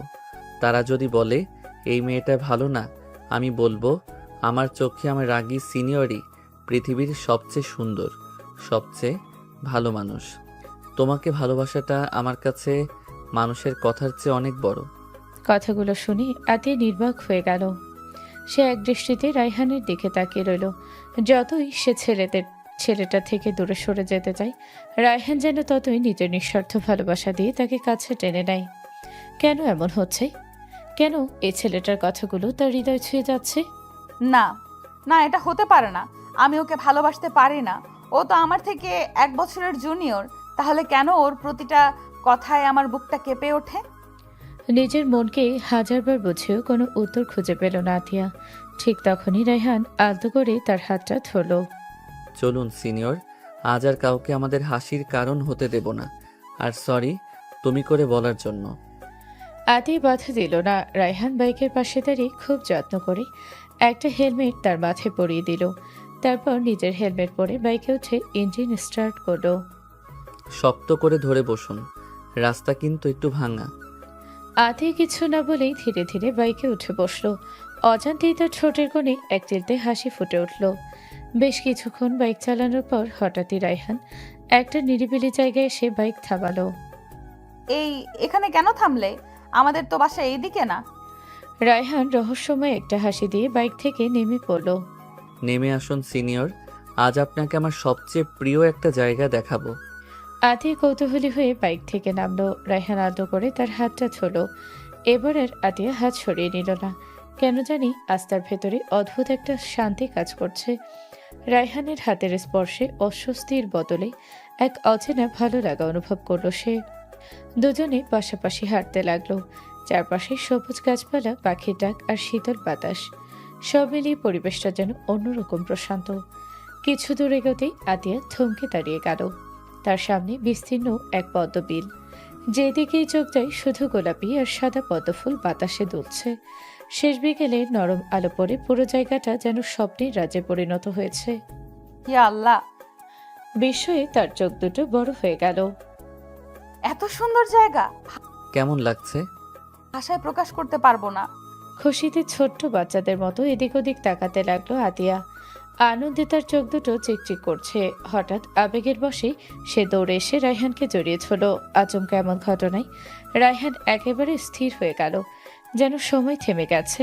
তার বুকের ভেতর হৃদস্পন্দনটা অস্বাভাবিকভাবে বেড়ে গেল। কয়েক মুহূর্ত পর হঠাৎই নিজের ভুলটা বুঝতে পারল আতিয়া। সে তাড়াতাড়ি রায়হানকে ছেড়ে দিয়ে লজ্জায় মাথাটা নিচু করে ফেলল। সো সরি, আমি আসলে সরি বলতে হবে না। রায়হানের কণ্ঠে ছিল মুগ্ধতা, অভিযোগে লেশমাত্রও নয়। ঠিক তখনই আকাশটা ধীরে ধীরে কালো মেঘে ঢেকে গেল। মুহূর্তের মধ্যেই শুরু হলো ঝুম বৃষ্টি। বৃষ্টির ফোঁটাগুলো একের পর এক এসে ভিজিয়ে দিতে লাগলো দুজনকে, কিন্তু কারো যেন সেদিকে কোনো খেয়াল নেই। দুজন শুধু নীরবে একে অপরের দিকে তাকিয়ে আছে। ঠিক তখনই বজ্রপাতের তীব্র শব্দে ভয় পেয়ে আতিয়া আবারও রায়হানের বুকে মুখ লুকিয়ে ফেল। এবার রায়হান ধীরে ধীরে তার দুই কাঁধ জড়িয়ে ধরল। রায়হানের ঠোঁটের কোণে অজান্তেই এক টুকরো হাসি ফুটে উঠল। হয়তো ভালোবাসার মানুষের প্রথম স্পর্শের অনুভূতি এমনই হয়, যে অনুভূতি ভাষায় প্রকাশ করা যায় না, শুধু হৃদয়ে অনুভব করা যায়। কিছুক্ষণ পর আতিয়া ধীরে ধীরে মাথা তুলল। বৃষ্টিতে ভিজে কপালের সামনে কয়েকটি চুল এসে লেগে আছে। আজ তাকে অসম্ভব সুন্দর লাগছে। সিনিয়র, হুম, নৌকায় করে একটু পদ্মবিলটা ঘুরে আসবেন। আতিয়া মুচকি হেসে ছোট্ট করে মাথা নাড়ল। দুজনে হাত ধরে ছোট্ট কাঠের নৌকাটায় উঠে বসল। মাঝে ধীরে ধীরে বৈঠা চালাতে শুরু করলো। নৌকাটা পদ্ম ফুলের ফাঁক গলে এগিয়ে চলেছে। চারপাশে শুধু বৃষ্টির শব্দ, পানির ঢেউ আর দুজন মানুষের নিঃশব্দ উপস্থিতি। রায়হান আলতো করে হাত বাড়িয়ে একটা ফুটন্ত পদ্ম ফুল তুলে নিল। তারপর খুব যত্ন করে ফুলটা আতিয়ার কানের পাশে গুজে দিল। জানেন, এই ফুলটার থেকেও আজ আপনাকে বেশি সুন্দর লাগছে। লজ্জায় আতিয়ার গাল দুটো লাল হয়ে উঠল। সে মাথাটা নিচু করে মৃদু হেসে ফেল। রায়হান এক দৃষ্টিতে তাকিয়ে রইল। গল্প করতে করতে কখন যে সন্ধ্যা পেরিয়ে রাত নেমে এসেছে কেউই টের পায়নি। অবশেষে রায়হান আর আতিয়া বাড়ির উদ্দেশ্যে রওনা দিল। বৃষ্টিতে ভিজতে ভিজতে দুজনেই একেবারে ভিজে একাকার। বাড়িতে ঢুকতেই রাহেলা বেগম দুজনের অবস্থা দেখে চোখ বড় বড় করে তাকালেন। 2 দিনও হয়নি বিয়ে হয়েছে, এরই মধ্যে এই অবস্থা? এতক্ষণ ধরে বৃষ্টিতে ভিজেছিস? একটু মানে? একটু না, পুরোই ভিজে গেছিস। এখন যদি জ্বর আসে? তোদের ভার্সিটি আছে, পড়াশোনার ক্ষতি হলে তখন বুঝবি। আরে আম্মু, এখন যদি বউকে নিয়ে একটু ঘুরতে না বের হই তাহলে কবে বের হব বলো? নতুন নতুন বিয়ে হয়েছে, একটু তো ঘুরতেই হয়। উফ, তোর সঙ্গে তর্ক করে লাভ নেই। যা, আগে দুজনে ফ্রেশ হয়ে শুকনো কাপড় পরে নে। রাহেলা বেগম মুখে যতই বলুক না কেন, ছেলে দুষ্টুমি দেখে মনে মনে হাসি পেল। দুজনেই রুমে গিয়ে ফ্রেশ হয়ে নিল। কিন্তু কিছুক্ষণ পর থেকেই আতিয়ার হাঁচির কাছে শুরু হয়ে গেল। রায়হান সঙ্গে সঙ্গে ঘাবড়ে গেল। আরে, তোমার তো ঠান্ডা লেগে গেছে। সরি। আপনার? সমস্যা নেই, তুমি করে ডাকো, আমি তোমার ওয়াইফ, তোমার অধিকার আছে। রায়হান মুচকি হাসল। অতঃপর রায়হান দ্রুত নিচে নেমে গেল। কিছুক্ষণ পর হাতে ধোয়া ওঠা 1 কাপ আদা চা নিয়ে আবার রুমে ফিরে এলো। এই নাও, গরম গরম আদা চা, খেয়ে নাও, ভালো লাগবে ইনশাল্লাহ। তুমি বানিয়েছো? হ্যাঁ, ইউটিউব দেখে বানালাম। যদি খেয়ে আমি আরো অসুস্থ হয়ে যাই? তাহলে আমিও তোমার সঙ্গে অসুস্থ হয়ে যাব। কথাটা শুনে আতিয়া হেসে ফেল। সে ধীরে ধীরে চায়ে চুমুক দিল। সরি। কেন? আমার জন্যই তো বৃষ্টিতে ভিজতে হলো। না, বরং আজকের দিনটা আমার খুব ভালো লেগেছে। কথাটা শুনে রায়হানের মুখে প্রশান্তির হাসি ফুটে উঠল। সারা রাত দুজনে অনেক গল্প করলো। ভার্সিটির মজার ঘটনা, ছোটবেলার স্মৃতি, ভবিষ্যতের স্বপ্ন। গল্প করতে করতে একসময় ঘুমিয়ে পড়ল তারা। পরদিন সকাল, ঘুম থেকে উঠে ড্রয়িং রুমে এসে দুজন অবাক হয়ে গেল। টেবিলের উপর 2টো বিমানের টিকিট, একটি হোটেলের বুকিং কনফার্মেশন আর ছোট্ট একটা খাম রাখা। এগুলো কি? তোমাদের জন্য সারপ্রাইজ। তোদের হানিমুনের ব্যবস্থা আমি করে ফেলেছি। আজই কক্সবাজার যাচ্ছিস। কিন্তু আমাদের তো ভার্সিটি আছে। সেটা নিয়ে তোদের ভাবতে হবে না, আমি বিশ্ববিদ্যালয়ে কথা বলে নিয়েছি, কয়েকদিনের ছুটি ম্যানেজ হয়ে যাবে। এখন শুধু ঘুরে আয়। বিয়ের পর মানুষ একে অপরকে সময় দেয়, তোদেরও দেওয়া উচিত। রায়হান খুশিতে আম্মুকে জড়িয়ে ধরল। লাভ ইউ আম্মু। আরে বাবা ছাড়, যা তাড়াতাড়ি রেডি হয়ে নে। বেশি দেরি না করে দুজনেই প্রয়োজনীয় জিনিসপত্র গুছিয়ে বেরিয়ে পড়ল। দীর্ঘ ভ্রমণ শেষে বিকেলের দিকে তারা পৌঁছে গেল বাংলাদেশের সবচেয়ে জনপ্রিয় সমুদ্র সৈকতের শহর কক্সবাজার। হোটেলে পৌঁছে বুকিং করা রুমে উঠল। দীর্ঘযাত্রার ক্লান্তিতে দুজনেই কিছুক্ষণ বিশ্রাম নিল। সন্ধ্যা নামতেই বারান্দা থেকে সমুদ্রের গর্জন ভেসে আসতে লাগলো। রায়হান জানালার পাশে দাঁড়িয়ে পড়ল। সিনিয়র, চলো কোথায়? সবচেয়ে সুন্দর সূর্যাস্তটা দেখাতে। আতিয়া মুচকি হেসে মাথা নাড়ল। কিছুক্ষণ পর দুজন পাশাপাশি হাঁটছে কক্সবাজারের সমুদ্র সৈকতে। একদিকে উত্তাল ঢেউ, অন্যদিকে লালচে আকাশ, আর মাঝখানে হাত ধরে হাঁটছে রাগী সিনিয়র আর তার দুষ্টু জুনিয়র। দুজনে পাশাপাশি হাঁটতে হাঁটতে সমুদ্রের একেবারে তীরে এসে বসল। ঢেউগুলো একের পর এক এসে তাদের পা ছুঁয়ে আবার ফিরে যাচ্ছে। দেখতে দেখতে সূর্যটাও দিগন্তের ওপারে হারিয়ে গেল। চারপাশে নেমে এলো এক অপার্থিব সন্ধ্যা। রাতের সমুদ্র যেন দিনের চেয়েও বেশি মোহময়। দুজনেই চুপচাপ, কেউ কোনো কথা বলছে না, শুধু একে অপরের চোখের দিকে তাকিয়ে আছে, যেন শব্দ ছাড়াই মনের সব কথা পড়ে নিতে চাইছে। কিছুক্ষণ পর আতিয়া ধীরে ধীরে রায়হানের কাঁধে মাথা রাখল। জানো, হুম। আমার মনে হয় পৃথিবীর সবচেয়ে নিরাপদ জায়গাটা হলো এই কাঠটা, যেখানে আমি নিশ্চিন্তে মাথা রাখতে পারি, কারণ এখানে আছে আমার দুষ্টু জুনিয়রের ভালোবাসা। রায়হানের ঠোঁটের কোণে এক টুকরো হাসি ফুটে উঠল। প্রথম প্রথম তোমাকে আমার একদমই ভালো লাগতো না, বরং ভীষণ বিরক্তিকর লাগতো। বিশেষ করে তুমি আমার থেকে 1 বছরের জুনিয়র, এই বিষয়টা আমি কোনোভাবেই মেনে নিতে পারতাম না। কিন্তু ধীরে ধীরে বুঝলাম তোমার ভালোবাসাটা অন্যরকম। তোমার মায়া, যত্ন, সম্মান, এগুলোর সঙ্গে কোনো কিছুর তুলনা হয় না। আজ বুঝতে পারছি আমিও তোমাকে ছাড়া নিজেকে কল্পনা করতে পারি না। তাহলে আমার রাগী সিনিয়র অবশেষে আমাকে ভালোবেসে ফেলেছে? অনেক আগেই। কি? হ্যাঁ, যখন তুমি ভার্সিটিতে আমার পেছনে পেছনে ঘুরতে, তখন থেকেই তোমাকে আমার ভালো লাগতো, কিন্তু আমি সেটা কখনোই প্রকাশ করিনি। কেন? প্রথম কারণ তুমি আমার জুনিয়র ছিলে, আর দ্বিতীয় কারণ আমি খুব ভয় পেতাম। কিসের ভয়? আগে দুটো সম্পর্ক ভেঙে যাওয়ার পর সবাই আমাকে অপয়া বলতো। একজন মারা গেল, আরেকজন অন্য মেয়েকে নিয়ে চলে গেল। ধীরে ধীরে আমিও ভাবতে শুরু করেছিলাম হয়তো সত্যি আমার ভাগ্য খারাপ, তাই চাইনি আমার জন্য তোমারও কোনো ক্ষতি হোক। সেই কারণেই বারবার তোমাকে দূরে ঠেলে দিয়েছি। কথাগুলো বলতে বলতে আতিয়ার চোখ বেয়ে দুফোঁটা অশ্রু গড়িয়ে পড়ল। রায়হান আতো করে তার চোখের পানি মুছে দিল। তারপর দুগালে হাত রেখে শান্ত কণ্ঠে বলল, শোনো, মানুষ অনেক সময় কুসংস্কারকে সত্যি ভেবে বসে, কিন্তু একজন মানুষের জীবন, মৃত্যু, সুখ, দুঃখ সবই আল্লাহর ইচ্ছায় নির্ধারিত। প্রথম মানুষটার মৃত্যু যদি সেই সময় লেখা থাকে তাহলে সেটা হবেই। দ্বিতীয় মানুষটার ভাগ্যে যদি অন্য কাউকে বিয়ে করা লেখা থাকে সেটাও হবেই। এসবের জন্য তুমি কোনোভাবেই দায়ী নও। হয়তো আল্লাহ অনেক আগেই ঠিক করে রেখেছিলেন আমাদের দুজনের পথ একদিন এসে এক জায়গায় মিলবে, তাই কখনো নিজের উপর দোষ দেবে না। আতি নিঃশব্দে রায়হানের কথাগুলো শুনছিল। তার বুকের ভেতরে বছরের পর বছর জমে থাকা ভয়গুলো যেন ধীরে ধীরে গলে যেতে লাগলো। আর একটা কথা, আমি কোনোদিন ভাবিনি আমার এত স্মার্ট রাগী সিনিয়রের মুখে একদিন শুনবো সে আমাকে ভালোবাসে। আজ আমি পৃথিবীর সবচেয়ে সুখী মানুষ। আতি মুচকি হেসে আবারও রায়হানের কাঁধে মাথা রাখলো। রায়হান, বলো। আমি তোমাকে ভীষণ ভালোবাসি। কখন কিভাবে তোমার প্রেমে পড়েছি আমি নিজেও জানি না। শুধু এইটুকু জানি, তোমাকে বিয়ে করার অনেক আগেই আমার হৃদয়টা তোমার জন্য নরম হয়ে গেছিল।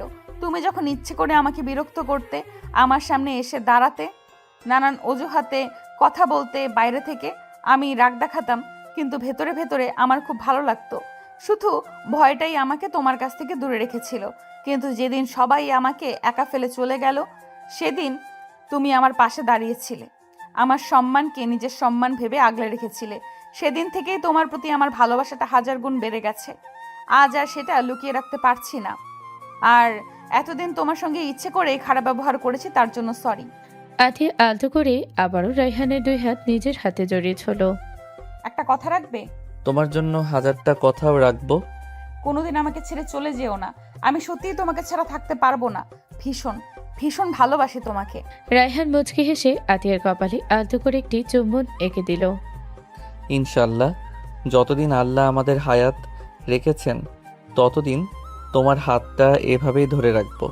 আর যদি কোনো দিন ঝড় আসে তাহলেও আগে আমি তোমার পাশে দাঁড়াবো, তারপর সেই ঝড়ের সামনে।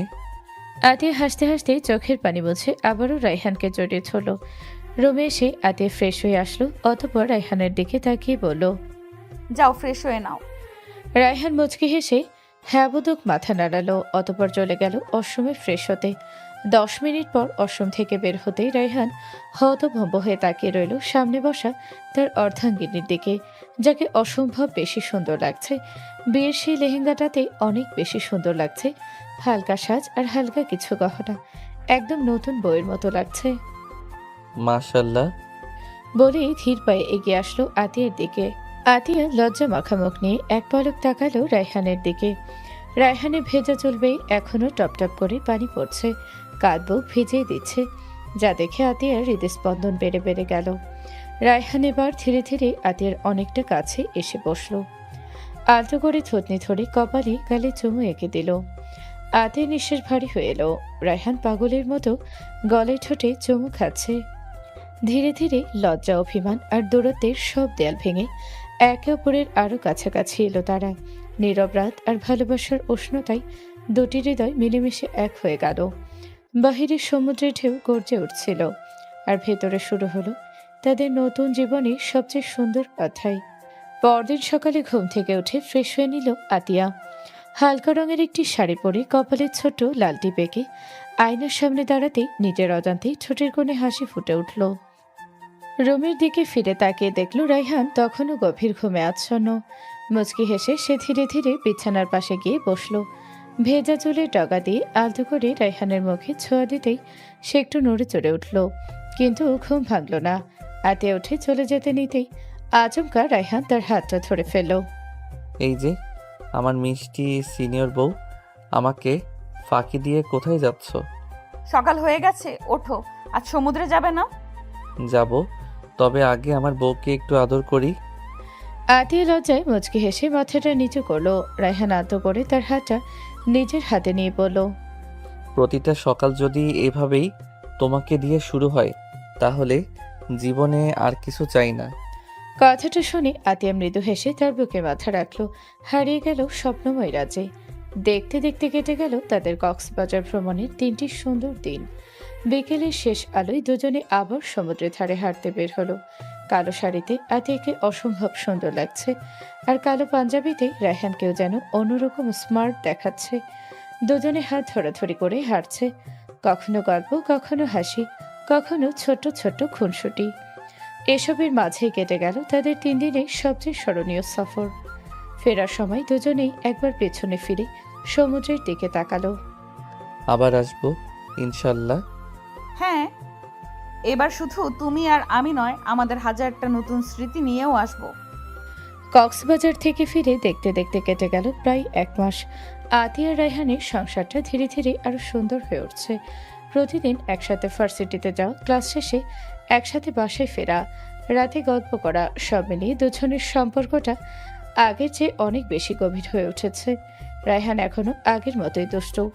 সুযোগ পেলেই আতিয়াকে রাগী সিনিয়র বলে খেপায়, আর আতিয়া মুখে রাগ দেখালেও এখন আর আগের মতো বকা দেয় না, বরং মুচকি হেসে ছেলেটা দুষ্টুমির উপভোগ করে। সেদিনও প্রতিদিনের মতো দুজনে একসাথে ভার্সিটিতে এলো। গেটের সামনে এসে আতিয়া বলল। আচ্ছা, আমি ক্লাসে যাচ্ছি, তোমার ক্লাস শেষ হলে ফোন দিও। জি ম্যাডাম, তবে একটা কথা, কি? যাওয়ার আগে একটা হাসি দিয়ে যাও। তুমি না।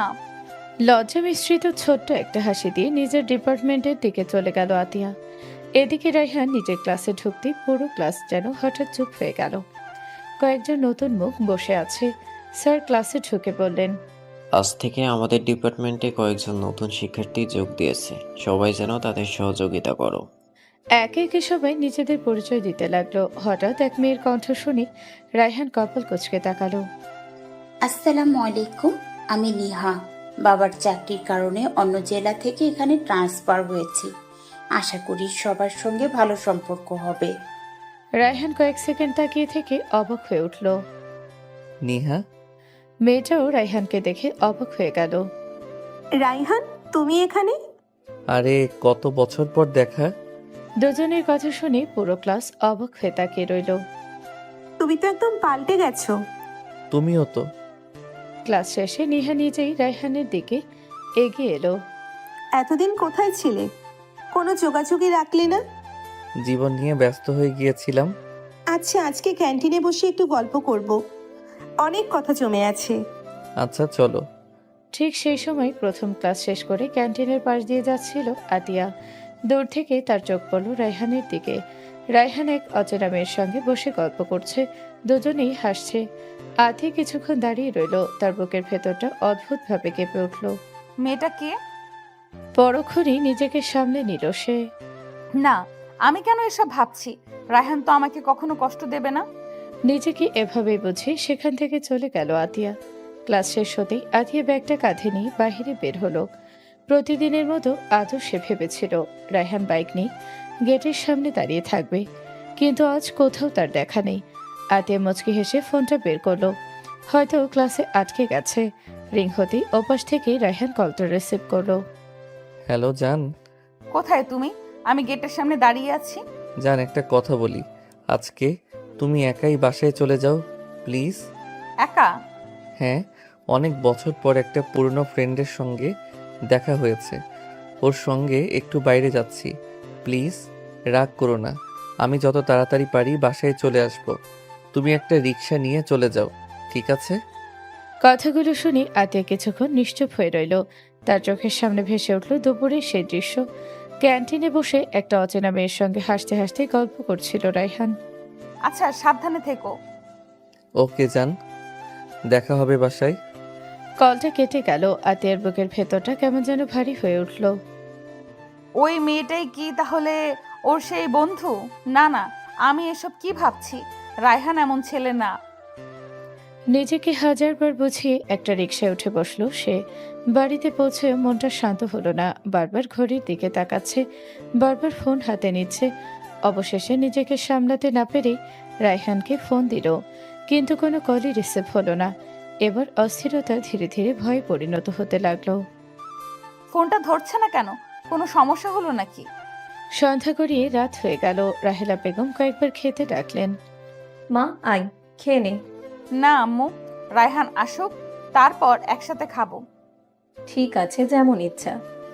দেখতে দেখতে রাত প্রায় 12টা বাজতে চলল। আতে এখনো ড্রয়িং রুমে বসে আছে, চোখ দুটো বারবার গেটের দিকে চলে যাচ্ছে। ঠিক তখনই গেটে কড়া নাড়া শব্দ হলো। আতে দ্রুত গিয়ে দরজা খুলে দিল।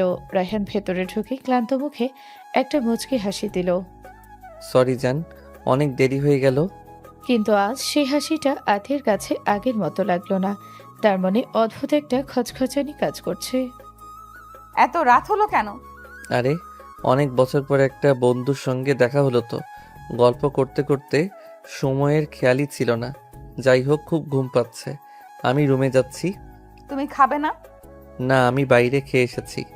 আজ খুব ক্লান্ত লাগছে, কাল কথা বলবো, ঠিক আছে? কথাটা বলেই রায়হান রুমে গিয়ে বিছানায় শুয়ে পড়ল। কয়েক মিনিটের মধ্যে গভীর ঘুমে তলিয়ে গেল। এদিকে বিছানার পাশে নিশ্চুপ হয়ে দাঁড়িয়ে রইল আতিয়া। আজ সন্ধ্যা থেকে সে শুধু রায়হানের জন্য অপেক্ষা করেছে, একসাথে খাবে বলে। নিজেও কিছু মুখে তোলেনি, কিন্তু রায়হান একবারও জিজ্ঞেস করলো না, তুমি খেয়েছ? এই ছোট প্রশ্নটাই যেন আজ সবচেয়ে বেশি কষ্ট দিল তাকে।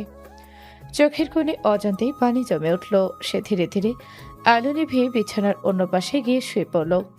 রাগে, অভিমানে আর বুক ভরা কষ্টে সেদিন রাতে আতিয়া না খেয়ে ঘুমিয়ে পড়ল। পরদিন সকালে দুজনে প্রতিদিনের মতো একসাথে নাস্তা করে ভার্সিটির উদ্দেশ্যে বের হলো। গত রাতের পর থেকে আতিয়া একটু চুপচাপ। রায়হান কয়েকবার কথা বলার চেষ্টা করলেও সে শুধু ছোট ছোট উত্তর দিচ্ছিল। ভার্সিটিতে পৌঁছে রায়হান বাইকটা পার্ক করলো। তারপর দুজনে পাশাপাশি ক্লাসের দিকে হাঁটতে লাগলো। আতিয়ার ক্লাসরুমের কাছাকাছি পৌঁছাতেই রাইহান, ডাক শুনে রায়হান পেছনে ফিরে তাকাতে নিহা দৌড়ে এসে হেসে বলল, শুভ সকাল। আজ এত দেরি? আর একটু আগে আসতে পারতে না? কথাটা বলে না ভেবেই সে রায়হানকে জড়িয়ে ধরল। আরে আরে নিহা। রায়হান অপ্রস্তুত হয়ে দ্রুত নিজেকে সরিয়ে নিল। একটু লেট হয়ে গেছে, চলো ক্লাসে যাই। কিন্তু এই কয়েক সেকেন্ডের দৃশ্যটাই আতিয়ার বুকের ভেতরটা কাঁপিয়ে দিল। সে আর এক মুহূর্ত সেখানে দাঁড়ালো না, নিঃশব্দে ঘুরে ভার্সিটি থেকে বেরিয়ে গেল। ক্লাস শেষে রায়হান আতিয়াকে ফোন দিল। বেশ কয়েকবার রিং হওয়ার পরও কোনো কলই রিসিভ হলো না। এ আবার কোথায় গেল? এবার সে বাসায় ফোন করলো। হ্যালো। আম্মু, আতিয়া কি বাসায় এসেছে? না তো। রায়হানের বুক ধক করে উঠল। সে সঙ্গে সঙ্গে আতিয়ার মায়ের নম্বরে ফোন করলো। আসসালামু আলাইকুম বাবা। ওয়ালাইকুম আসসালাম। মা, আতিয়া কি আপনাদের বাসায় গেছে? হ্যাঁ বাবা, এসেছে, তুমি চলে আসো। আচ্ছা মা, তবে প্লিজ ওকে বলবেন না আমি আসছি। ঠিক আছে বাবা। কিছুক্ষণ পর রায়হান শ্বশুরবাড়ির সামনে এসে কলিং বেল চাপলো। দরজা খুলতেই অবাক হয়ে গেল আতিয়া। তুমি এখানে? কেন, শ্বশুর বাড়িতে আসা কি নিষেধ? তা বলিনি, কিন্তু আমি তো তোমাকে বলিনি যে আমি এখানে আসব। তাই তো জানতে এলাম। বাড়িতে থাকলে তো তোমার অসুবিধা হতো, তাই ভাবলাম বাবার বাড়িতেই থাকি। এসব কি বলছো? আমি কিছুই বুঝতে পারছি না। কিছু না, ভেতরে এসো। সেদিন পুরো সময়টাতেই আতিয়া খুব কম কথা বলল। রায়হান বারবার বোঝাতে চাইল কি হয়েছে, বসতে চাইল, কোনো উত্তর পেল না। রাতের দিকে দুজন আবার নিজেদের বাসায় ফিরে এলো। দেখতে দেখতে আরো কয়েকটা দিন কেটে গেল। আতিয়ার অভিমান কমেনি। রায়হানও বুঝতে পারছে কিছু একটা হয়েছে, কিন্তু কারণটা এখনো তার অজানা। সেদিন ক্লাস শেষে দুজনে পাশাপাশি হাঁটছিল। ঠিক তখনই সামনে এসে দাঁড়ালো নিহা। রায়হানের সাথে আফিয়াকে দেখে ভ্রু কুচকে তাকালো নিহা। রায়হান, একটা কথা জিজ্ঞেস করব? বলো। এই মেয়েটা কে? সে আমার স্ত্রী। কি, তুমি বিয়ে করে ফেলেছো? আতিয়ার মুখটা আরো গম্ভীর হয়ে গেল। রায়হান বিয়ে করুক বা না করুক সেটা তোমার জানার দরকার ছিল? আমি তো শুধু... আর একটা কথা, যতটা সম্ভব রায়হানের থেকে দূরে থাকবে। তোমার অতিরিক্ত কাছাকাছি আসাটা আমার একদম ভালো লাগছে না। পরিবেশ মুহূর্তে ভারী হয়ে উঠল। আতিয়া, এভাবে কথা বলছো কেন? ও আমার best friend. Best friend? Atiya তিক্ত হেসে বলল। এতদিন ধরে ওর সঙ্গে ঘুরলে, ক্যান্টিনে বসে গল্প করলে, বাইরে সময় কাটালে, অথচ একবারও বলে না যে তুমি বিবাহিত। এটা কি স্বাভাবিক? বিষয়টা কখনো ওঠেনি তাই বলিনি, ইচ্ছা করে লুকাইনি। এক মিনিট, তুমি তো দ্বিতীয় বর্ষের ছাত্রী, তাই না? হ্যাঁ, তাতে? তাহলে রায়হান তো প্রথম বর্ষে। তুমি তোমার থেকে 1 বছরের জুনিয়র ছেলেকে বিয়ে করেছো? হ্যাঁ, আমি ওকে ভালোবেসে বিয়ে করেছি। কিন্তু কেন? দুনিয়ায় কি জুনিয়র মেয়ের অভাব ছিল? একটা সিনিয়র মেয়েকে বিয়ে করতে হলো? কথাটা আতিয়ার বুকের মধ্যে তীরের মতো বিঁধল। আমাদের ব্যক্তিগত জীবন, এর ব্যাখ্যা তোমাকে দেওয়ার কোনো প্রয়োজন নেই। আমি তো শুধু... নিহা প্লিজ, এই বিষয়টা এখানেই শেষ করো। শেষ করব কেন? তুমি আমার সবচেয়ে ভালো বন্ধু, আর তুমি হুট করে এমন একটা সিনিয়রকে বিয়ে করে ফেললে। আর এক মুহূর্ত দাঁড়িয়ে থাকতে পারল না আতিয়া। চোখের কোণে জমে থাকা অশ্রু মুছে দ্রুত ক্লাসরুমের দিকে চলে গেল। রায়হান অসহায় দৃষ্টিতে তার চলে যাওয়া দেখল, মাথায় হাত দিয়ে দীর্ঘশ্বাস ফেলল। লাঞ্চ টাইম, পুরো ক্লাসরুম প্রায় ফাঁকা। কেউ ক্যান্টিনে গেছে, কেউ বন্ধুদের সঙ্গে আড্ডা দিচ্ছে, আর আতিয়া একা জানালার পাশে বসে আছে। গত কয়েকদিনের ঘটনাগুলো বারবার মাথার ভেতর ঘুরপাক খাচ্ছে। ঠিক তখনই দরজার সামনে এসে দাঁড়ালো নেহা। তার ঠোঁটে আত্মতৃপ্তির হাসি। ধীরে ধীরে হেঁটে এসে আতিয়ার সামনে দাঁড়ালো। একটু কথা ছিল। আমার তোমার সঙ্গে কোনো কথা নেই। কিন্তু আমার আছে। নেহা মুচকি হেসে আতিয়ার ডেস্কে হাত রাখলো। জানো, খুব শিগগিরই আমি আর রায়হান বিয়ে করব। তোমার মতো একটা সিনিয়র মেয়ের সঙ্গে ও আর কতদিন সংসার করবে বলো? যেভাবেই হোক রায়হানকে আমি নিজের করে নেব। আতিয়া বিস্মিত চোখে তাকিয়ে রইল। দেখছো না, কয়েকদিন ধরে ও তোমার চেয়ে আমাকে বেশি সময় দিচ্ছে। একই ক্লাস, একই ক্যান্টিন, প্রায় সব সময়ই আমরা একসাথে থাকি। এতেও কি বুঝতে পারোনি আমাদের সম্পর্কটা কোথায় গিয়ে দাঁড়িয়েছে? কি সব আজে বাজে কথা বলছো? আজে বাজে? রায়হানকে আমি ছোটবেলা থেকেই ভালোবাসি। এতদিন বলা হয়নি, তবে খুব শিগগিরই বলে দেব। এরপর দেখো তোমার জায়গাটা কোথায় থাকে। হয়তো করুণা করে তোমাকে বিয়ে করেছে, কিন্তু সমস্যা নেই, আমি ফিরে এসেছি। এবার ওকে আমিই নিয়ে ছাড়বো। কথাগুলো শুনে আতিয়ার রাগ চরমে উঠে গেল। সে ধপ করে বেঞ্চে থেকে উঠে দাঁড়ালো। তোমার সাহস তো কম না, আমার সামনে দাঁড়িয়ে আমার স্বামীকে নিয়ে এসব কথা বলছো। আর আমি তোমার সিনিয়র, কিভাবে কথা বলতে হয় সেটা আগে শিখে আসো। নেহা উচ্চ স্বরে হেসে উঠল। সিনিয়র? ও প্লিজ, নিজের থেকে 1 বছরের জুনিয়র ছেলেকে বিয়ে করে আবার এত অহংকার। তার উপর শুনেছি তোমার দুবার বিয়ে ভেঙেছে। এত কিছুর পরও কিভাবে ভাবলে রাইহান তোমাকে সত্যি ভালোবাসবে? আতির বুকটা কেঁপে উঠল। আমি ওকে ছোটবেলা থেকে চিনি, একসাথে বড় হয়েছি। ও কেমন সেটা তোমার চেয়ে অনেক ভালো জানি। তোমাকে শুধু একটা পরামর্শ দিতে এসেছি, চুপচাপ আমাদের জীবন থেকে সরে যাও। না হলে কিভাবে সরাতে হয় সেটা আমার খুব ভালো করেই জানা আছে। আর কয়েকদিন পর হয়তো রাইহান নিজেই তোমাকে ছেড়ে দেবে। আর একটা কথা ভেবে দেখেছো, এতদিন হয়ে গেল তবুও রাইহান আমাকে একবারও বলেনি যে সে বিবাহিত। কেন জানো? কারণ হয়তো ওর মনেও আমার জন্য একটা জায়গা আছে। না হলে এত বড় একটা বিষয় কি কেউ লুকিয়ে রাখে? সে বিবাহিত, এটা নিয়ে আমার কোনো সমস্যাই নাই। আমি ওকে ভালোবাসি। একটা বিয়ে হয়েছে তো কি হয়েছে, প্রয়োজনে দ্বিতীয় বিয়েও হতে পারে। আমি শুধু রাইহানকে চাই। কথাগুলো বলে নিহাত ঠোঁট বাঁকিয়ে বিদ্রুপের হাসি হাসল। তবে তোমাকে দেখে সত্যিই আফসোস হয়। নিজের উপর তোমার একটুও লজ্জা করে না? একটা ছেলেকে এভাবে আঁকড়ে ধরে পড়ে আছো, যে ছেলেটা হয়তো মন থেকেই তোমাকে চায় না, তবুও জোর করে সম্পর্কটা ধরে রাখতে চাইছো। সত্যি বলছি, তোমার জন্য করুণাই লাগে। কথাগুলো শেষ করে নিহা উচ্চস্বরে হেসে উঠল। তার সেই তাচ্ছিলের হাসি যেন আতিয়ার বুকের ভেতর ধারালো ছুরির মতো বিঁধতে লাগলো। মুহূর্তেই আতিয়ার চোখ ভিজে উঠল, কিন্তু এত অপমানের পরও সে কোনো উত্তর দিতে পারল না, শুধু নিঃশব্দে দাঁড়িয়ে রইল। কথাগুলো বলে নিহা ঠোঁটের কোণে বিজয়ের হাসি নিয়ে ক্লাসরুম থেকে বেরিয়ে গেল। পুরো ক্লাসরুম আবার নিস্তব্ধ হয়ে গেল। আতি ধপ করে বেঞ্চে বসে পড়ল। তার মাথার ভেতর যেন হাজারো প্রশ্ন ঘুরপাক খেতে লাগলো। হয়তো নিহা ঠিকই বলেছে, আমি তো সত্যিই অপয়া। দুবার বিয়ে ভেঙেছে। রায়হান কি সত্যিই আমাকে করুণা করে বিয়ে করেছে, নাকি ওর জীবনে আমার জায়গাটা আসলে সাময়িক ছিল? গত কয়েকদিন ধরে রায়হানকে বারবার নিহার সঙ্গে দেখেছে সে দৃশ্যগুলো বারবার চোখের সামনে ভেসে উঠতে লাগলো। অভিমান, কষ্ট আর অনিশ্চয়তা মিলে তার বুকটা ভারী হয়ে গেল। চোখের কোণ বেয়ে নীরবে কয়েক ফোঁটা অশ্রু গড়িয়ে পড়ল। আজ আর তার ক্লাসে মন বসবে না। ব্যাগটা কাঁধে তুলে নিয়ে ধীর পায়ে ক্লাসরুম থেকে বেরিয়ে গেল আতিয়া। বাসায় ফিরল না, সোজা চলে গেল তার খালাতো বোন ইভার বাসায়। দরজা খুলেই ইভা অবাক হয়ে বলল, আরে তুই এই সময় কি হয়েছে? কোনো উত্তর না দিয়ে আতিয়া চুপচাপ সোফায় গিয়ে বসে পড়ল। তার চোখ দুটো লাল হয়ে আছে, যেন অনেকক্ষণ ধরে কান্না করেছে। আতিয়া, কি হয়েছে বলতো? কিছু না। আমাকে লুকিয়ে লাভ নেই, তোর মুখটাই সব বলে দিচ্ছে। এতক্ষণ নিজেকে সামলে রাখলেও এবার আর পারল না আতিয়া। ইভার কাঁধে মাথা রেখে কেঁদে ফেলল। আগে শান্ত হ, তারপর খুলে বল। আতিয়া শুরু থেকে শেষ পর্যন্ত সব ঘটনা ইভাকে বলল। সব শুনে ইভা কিছুক্ষণ চুপ করে রইল। দেখ, আমার মনে হয় তুই তাড়াহুড়ো করে সিদ্ধান্ত নিচ্ছিস। বিষয়টা আরেকবার ভালোভাবে জেনে নে। আমার বিশ্বাস রায়হান ভাইয়া এখানে কোনো ভুল নেই। জানি না ইভা, কিন্তু আমার ভীষণ কষ্ট লাগে। আগে আমি ওর সঙ্গে কথা বলতে না চাইলেও ও জোর করে কথা বলতো, আমাকে হাসানোর চেষ্টা করতো, দুষ্টুমি করতো। আর এখন যেন সবকিছু বদলে গেছে। আমি অপেক্ষা করি আর ও অন্য কারোর সঙ্গে সময় কাটায়। আমার খুব কষ্ট হয়। ঠিক তখনই আতিয়ার ফোনে একের পর এক নোটিফিকেশন আসতে শুরু করলো। সবগুলোই রায়হানের। কোথায় তুমি? প্লিজ একবার আমার কথাটা শোনো। তোমার বাবার বাসায়ও গিয়েছিলাম, সেখানে নেই। প্লিজ এমন করো না। আমি তোমাকে অনেক ভালোবাসি নিহা, শুধু আমার ছোটবেলার বন্ধু, বিশ্বাস করো। মেসেজগুলো পড়েও আতিয়ার মন শান্ত হলো না। ঠিক তখনই আরেকটি নোটিফিকেশন ভেসে উঠল। Niha sent U A message. কিছুদিন আগে রায়হান নিজের ফেসবুক আইডি আতিয়ার ফোনে লগ ইন করে দিয়েছিল। অজানা এক অস্থিরতায় আতিয়া ফেসবুক খোলো। নিহার চ্যাট ওপেন করতেই তার বুকটা ধক করে উঠল।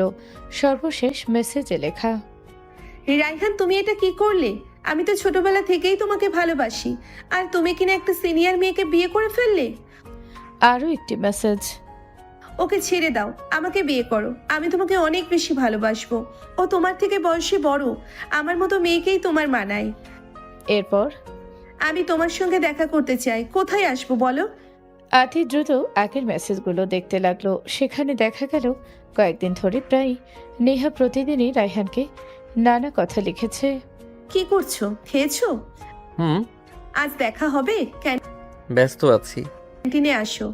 ঠিক আছে। হেই রায়হান, পরে কথা হবে। কিন্তু সেই মুহূর্তে আতিয়ার চোখে শুধু নিহার ভালোবাসার স্বীকারোক্তিগুলোই বারবার ভেসে উঠছিল। রাগ, অভিমানের কষ্ট একসঙ্গে চেপে বসলো তার বুকের ওপর। আমি আর পারছি না। কথাটা বলেই সে রাগের মাথায় ফোনটা ছুঁড়ে মারল। ফোনটা মেঝেতে পড়ে কয়েক টুকরা হয়ে গেল। আতিয়া, কি করলি? ইভা দ্রুত তাকে জড়িয়ে ধরল। প্লিজ আগে শান্ত হ। পুরো বিষয়টা না জেনে এমন সিদ্ধান্ত নিস না। কিন্তু আতিয়া তখন আর কোনো কথা শুনতে রাজি নয়। সে শুধু নীরবে কাঁদছে। এদিকে রাইহান প্রায় পাগলের মতো আতিয়াকে খুঁজে বেড়াচ্ছে। এক এক করে তার সব বান্ধবীর বাসায় গেল। আত্মীয় স্বজনদের ফোন করলো। ভার্সিটির আশেপাশেও অনেক খোঁজাখুঁজি করলো, কিন্তু কোথাও আতিয়ার কোনো খোঁজ পেল না। আল্লাহ, আমার আতিয়া কোথায়? উদ্বেগে তার হাত কাঁপছে, বারবার ফোন করছে, কিন্তু প্রতিবারই একই উত্তর, the phone is switched off. দেখতে দেখতে 3টা দিন কেটে গেল। গত 3-4 দিনের মানসিক চাপ, কান্নাকাটি আর ঠিকমতো খাওয়া দাওয়া না করার কারণে আতির শরীরটা ভীষণ দুর্বল হয়ে পড়েছে। হঠাৎ করে মাথাটা কেমন যেন ঘুরে উঠল। চোখের সামনে সব কিছু ঝাপসা লাগছে। পেটের ভেতর অদ্ভুত অস্বস্তি হচ্ছে। কোনো কিছুই যেন ভালো লাগছে না। মনে হচ্ছে বমি চলে আসবে। আতি তাড়াতাড়ি মুখে হাত চেপে ওয়াশরুমের দিকে দৌড়ে গেল। কিছুক্ষণ পর বমি করে বেরিয়ে এলো। মুখটা একেবারে ফ্যাকাশে হয়ে গেছে। কি হলো আতিয়া, ঠিক আছিস তো? সকাল থেকেই কেমন অস্বস্তি লাগছে, মাথাও ঘুরছে। হয়তো কয়েকদিন ঠিকমতো না খাওয়ার জন্য এমন হচ্ছে। ইভা চিন্তিত হয়ে গেল। সে আলতো করে আতির কপালে হাত রাখল। জ্বর নেই, তবু তার মনটা অজানা এক দুশ্চিন্তায় ভরে গেল। না, আর কোনো কথা নয়। এখনই ডাক্তারের কাছে যাব। শরীর খারাপকে অবহেলা করা ঠিক হবে না। আতিয়া কিছু বলতে চাইলেও ইভার উদ্বিগ্ন মুখটা দেখে আর কিছু বলতে পারল না। ধীরে ধীরে দুজনে ডাক্তারের উদ্দেশ্যে বেরিয়ে পড়ল। রায়হানের মোবাইলে একটা অচেনা নাম্বার থেকে ফোন এলো। রায়হান এক মুহূর্ত দেরি না করে কলটা রিসিভ করলো। হ্যালো, আসসালামু আলাইকুম। ওয়ালাইকুম আসসালাম রায়হান ভাইয়া। আমি ইভা বলছি, আতিয়ার খালাতো বোন। ইভার নাম শুনে রায়হান চেয়ার থেকে উঠে দাঁড়ালো। ইভা, আতিয়া কোথায়? ও কি আপনার কাছে আছে? প্লিজ বলো, ও কেমন আছে? ভাইয়া, আগে আপনি শান্ত হন। আতিয়া আমার কাছে আছে, কিন্তু একটা অনুরোধ আছে। কি অনুরোধ বলেন? আমি যে আপনাকে ফোন করেছি আর আতিয়া আমার বাসায় আছে, এই কথাটা আতিয়াকে কিছুতেই জানাবেন না। আচ্ছা, বলবো না, কিন্তু কেন? কারণ আতিয়া এখনও অনেক রাগ আর অভিমানের মধ্যে আছে। আপনি যদি হঠাৎ চলে আসেন বলে জানতে পারে, তাহলে হয়তো এখান থেকেও চলে যাবে। তখন ওকে আর খুঁজে পাওয়া খুব কঠিন হয়ে যাবে। আচ্ছা, আমি কাউকে কিছু বলবো না। আমি এখনই আমার বাসার ঠিকানাটা পাঠিয়ে দিচ্ছি। আপনি যত তাড়াতাড়ি সম্ভব চলে আসুন। এই 3 দিনে ও ঠিকমতো কিচ্ছু খায়নি, ঘুমোয়নি, সারাক্ষণ শুধু চুপচাপ বসে থাকে আর কাঁদে। এভাবে চলতে থাকলে ও অসুস্থ হয়ে যাবে।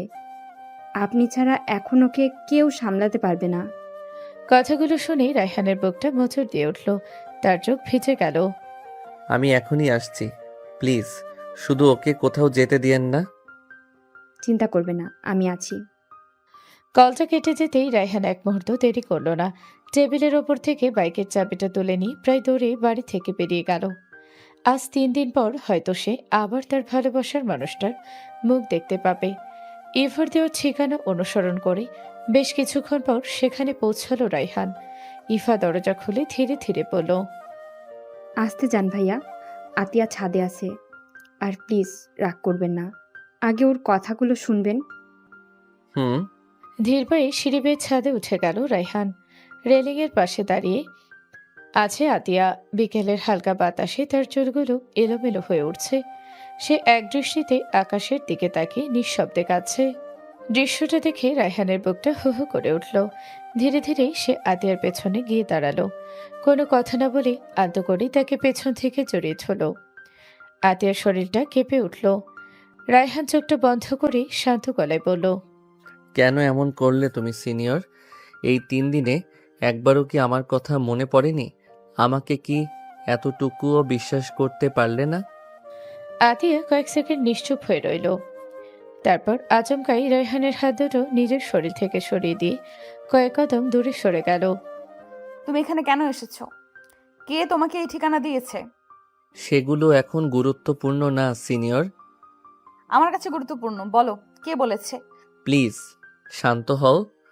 আমি শুধু তোমার সঙ্গে কথা বলতে এসেছি। আমার তোমার সঙ্গে কোনো কথা নেই, তুমি চলে যাও। আজ তোমার সব কথা শুনবো, তারপর তুমি আমার কথাও শুনবে। তার আগে আমি কোথাও যাচ্ছি না।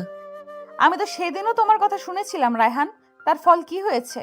রায়হান এক পা এগিয়ে এলো, তার কণ্ঠে ছিল ক্লান্তি আর অসহায়ত্ব। তোমার চোখের সামনে যা দেখেছো পুরো সত্যি সেটা না। একবার শুধু আমাকে সুযোগ দাও। সুযোগ? কতগুলো সুযোগ লাগবে তোমার? আদির চোখ আবার ভিজে উঠল। আমি তোমাকে আমার পুরো পৃথিবী বানিয়েছিলাম, আর তুমি আমার পৃথিবীতেই সন্দেহ ঢুকিয়ে দিয়েছো। রায়হান কিছুক্ষণ মাথাটা নিচু করে দাঁড়িয়ে রইল। চারপাশে নীরবতা, শুধু হালকা বাতাসের শব্দ আর আতিয়ার চাপা কান্না। রায়হান ধীরে ধীরে এক পা এগিয়ে এলো। আমি জানি তুমি আমার উপর অনেক রাগ করে আছো, তোমার রাগ করার অধিকার আছে, কিন্তু প্লিজ আমাকে অপরাধী বানানোর আগে একবার আমার কথাটাও শোনো। কি শুনবো? যে মেয়েটা তোমাকে ভালোবাসে সে দিনের পর দিন তোমার সঙ্গে কথা বলছে, আর তুমি আমাকে একবারও বলনি। আমি উত্তর দাও। দেখো, আমি তো তোমাকে বলেছিলাম যে আমার পুরনো ফ্রেন্ডের সাথে আমি দেখা করেছি, কথা বলেছি। কেন, তোমার কি মনে নেই? কিন্তু তোমার সাথে আমার অনেক আগেই তাকে পরিচয় করিয়ে দেওয়ার দরকার ছিল। এটা আমার ভুল হয়েছে। আর সেই ভুলের শাস্তিটা আমি পেলাম। আদি চোখের পানি মুছে রায়হানের দিকে তাকালো। জানো আমার কষ্টটা কোথায়? নিহা তোমাকে ভালোবাসে এটা না, আমার কষ্ট হচ্ছে তুমি আমাকে বিশ্বাস করে সবটা বলনি। স্বামী স্ত্রীর সম্পর্কে সবচেয়ে বড় জিনিসটাই তো বিশ্বাস। তুমি সেই বিশ্বাসটাই ভেঙে দিয়েছো। আমি ভুল করেছি, কিন্তু বিশ্বাস করো আমি কখনো তোমাকে ঠকাইনি। নিহা শুধু আমার ফ্রেন্ড, দ্যাটস ইট। আমি ভাবিনি বিষয়টা এত দূরে চলে যাবে। আর তুমি আমাকে কিন্তু শুধু থেকেই ভুল বুঝছো।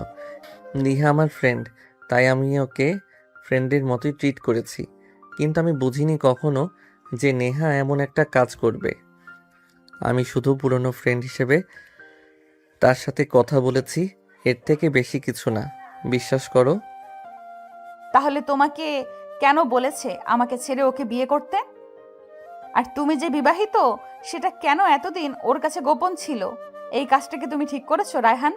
রায়হান কিছুক্ষণ চুপ করে দাঁড়িয়ে রইল, তারপর দীর্ঘশ্বাস ফেলে শান্ত গলায় বলল, দেখো, আমি তোমাকে বেশি কিছু বলবো না, শুধু এতটুকুই বলবো আমি তোমাকে ভীষণ ভালোবাসি। আর তুমি যে প্রশ্ন করছো আমি কেন নিহাকে বলিনি যে আমি বিবাহিত, তার উত্তর একটাই, আমাদের মধ্যে এমন কোনো আলোচনা কখনোই হয়নি। একটা পুরনো বন্ধুর সাথে যখন হঠাৎ করে দেখা হয় তখন তাদের সাথে যেমন কথা হওয়া দরকার আমাদের মাঝে তেমন কথাই হয়েছে। এখন সে কি করছে বা এতদিন কি করেছিল এগুলো নিয়ে কথা হয়েছে, কখনো এমন কিছু আসেনি সামনে যে আমি বিবাহিত সেটা তাকে জানাবো। আর যেদিন সামনে বিষয়টা এসেছে সেদিনই আমি ওকে বলেছি আমি বিবাহিত, আমি আমার স্ত্রীকে ভালোবেসে বিয়ে করেছি। আমি কখনো জানতামই না যে নিহা আমাকে ভালোবাসে। আমরা ছোটবেলা থেকে একসাথে পড়েছি, একসাথে বড় হয়েছি, তাই ওকে সবসময় ফ্রেন্ড হিসেবেই দেখেছি।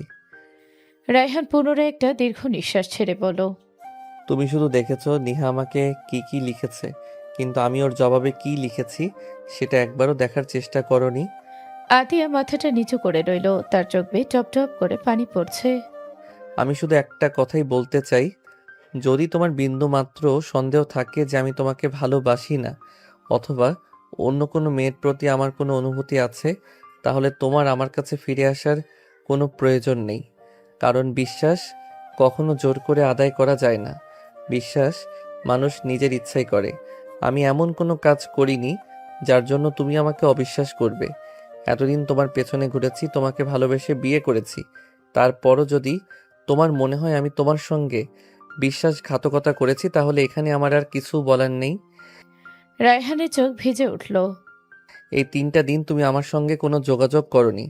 তোমাকে না দেখে আমি কতটা পাগলের মতো ঘুরেছি সেটা একমাত্র আল্লাহ আর আমি জানি। একটা মুহূর্ত শান্তিতে থাকতে পারিনি। তোমাকে ছাড়া আমার প্রতিটা সেকেন্ড কিভাবে কেটেছে সেটা তুমি কোনো দিন বুঝবে না। কিছুক্ষণ থেমে সে মৃদু হেসে বলল, সবশেষে শুধু একটা কথাই বলবো, আমি তোমাকে অনেক বেশি ভালোবাসি। হয়তো তুমি আজও আমার ভালোবাসার গভীরতাটা বুঝতে পারোনি। আজ আমি তোমাকে তোমার নিজের সিদ্ধান্তের উপরে ছেড়ে দিলাম। যেদিন তোমার মনে হবে আমি সত্যিই শুধু তোমাকেই ভালোবেসেছি, সেদিন আমার ভালোবাসার মূল্যটা বুঝবে। সেদিন নিজে থেকেই আমার কাছে ফিরে এসো, আমি অপেক্ষা করব। আর একটা কথা মনে রেখো, আমার মনের দরজাটা কোনোদিন তোমার জন্য বন্ধ হবে না। যত ঝড়ই আসুক, সেই দরজায় শুধু তোমারই অধিকার থাকবে। তুমি ছাড়া অন্য কাউকে আমি কোনোদিন সেই জায়গাটা দিতে পারবো না। কথাগুলো বলেই রায়হান ধীরে ধীরে সিঁড়ি বেয়ে নিচে নেমে গেল। একবারও পিছনে ফিরে তাকালো না। আতিয়া একই জায়গায় স্থির হয়ে দাঁড়িয়ে রইল। তার বুকের ভেতরটা যেন মোচড় দিয়ে উঠছে, সব কিছু এলোমেলো লাগছে। ঠিক তখনই ইভা ধীরে ধীরে তার পাশে এসে দাঁড়ালো। সে পুরো কথোপকথনটাই শুনেছে। আতিয়া, তুই আজ জীবনের সবচেয়ে বড় ভুলটা করেছিস। কখনো একপাক্ষিকভাবে কিছু জেনে কাউকে অবিশ্বাস করতে নেই, কিন্তু তুই সেটাই করেছিস। আমি যতটুকু রায়হান ভাইয়াকে চিনেছি, উনি ভীষণ ভালো একজন মানুষ।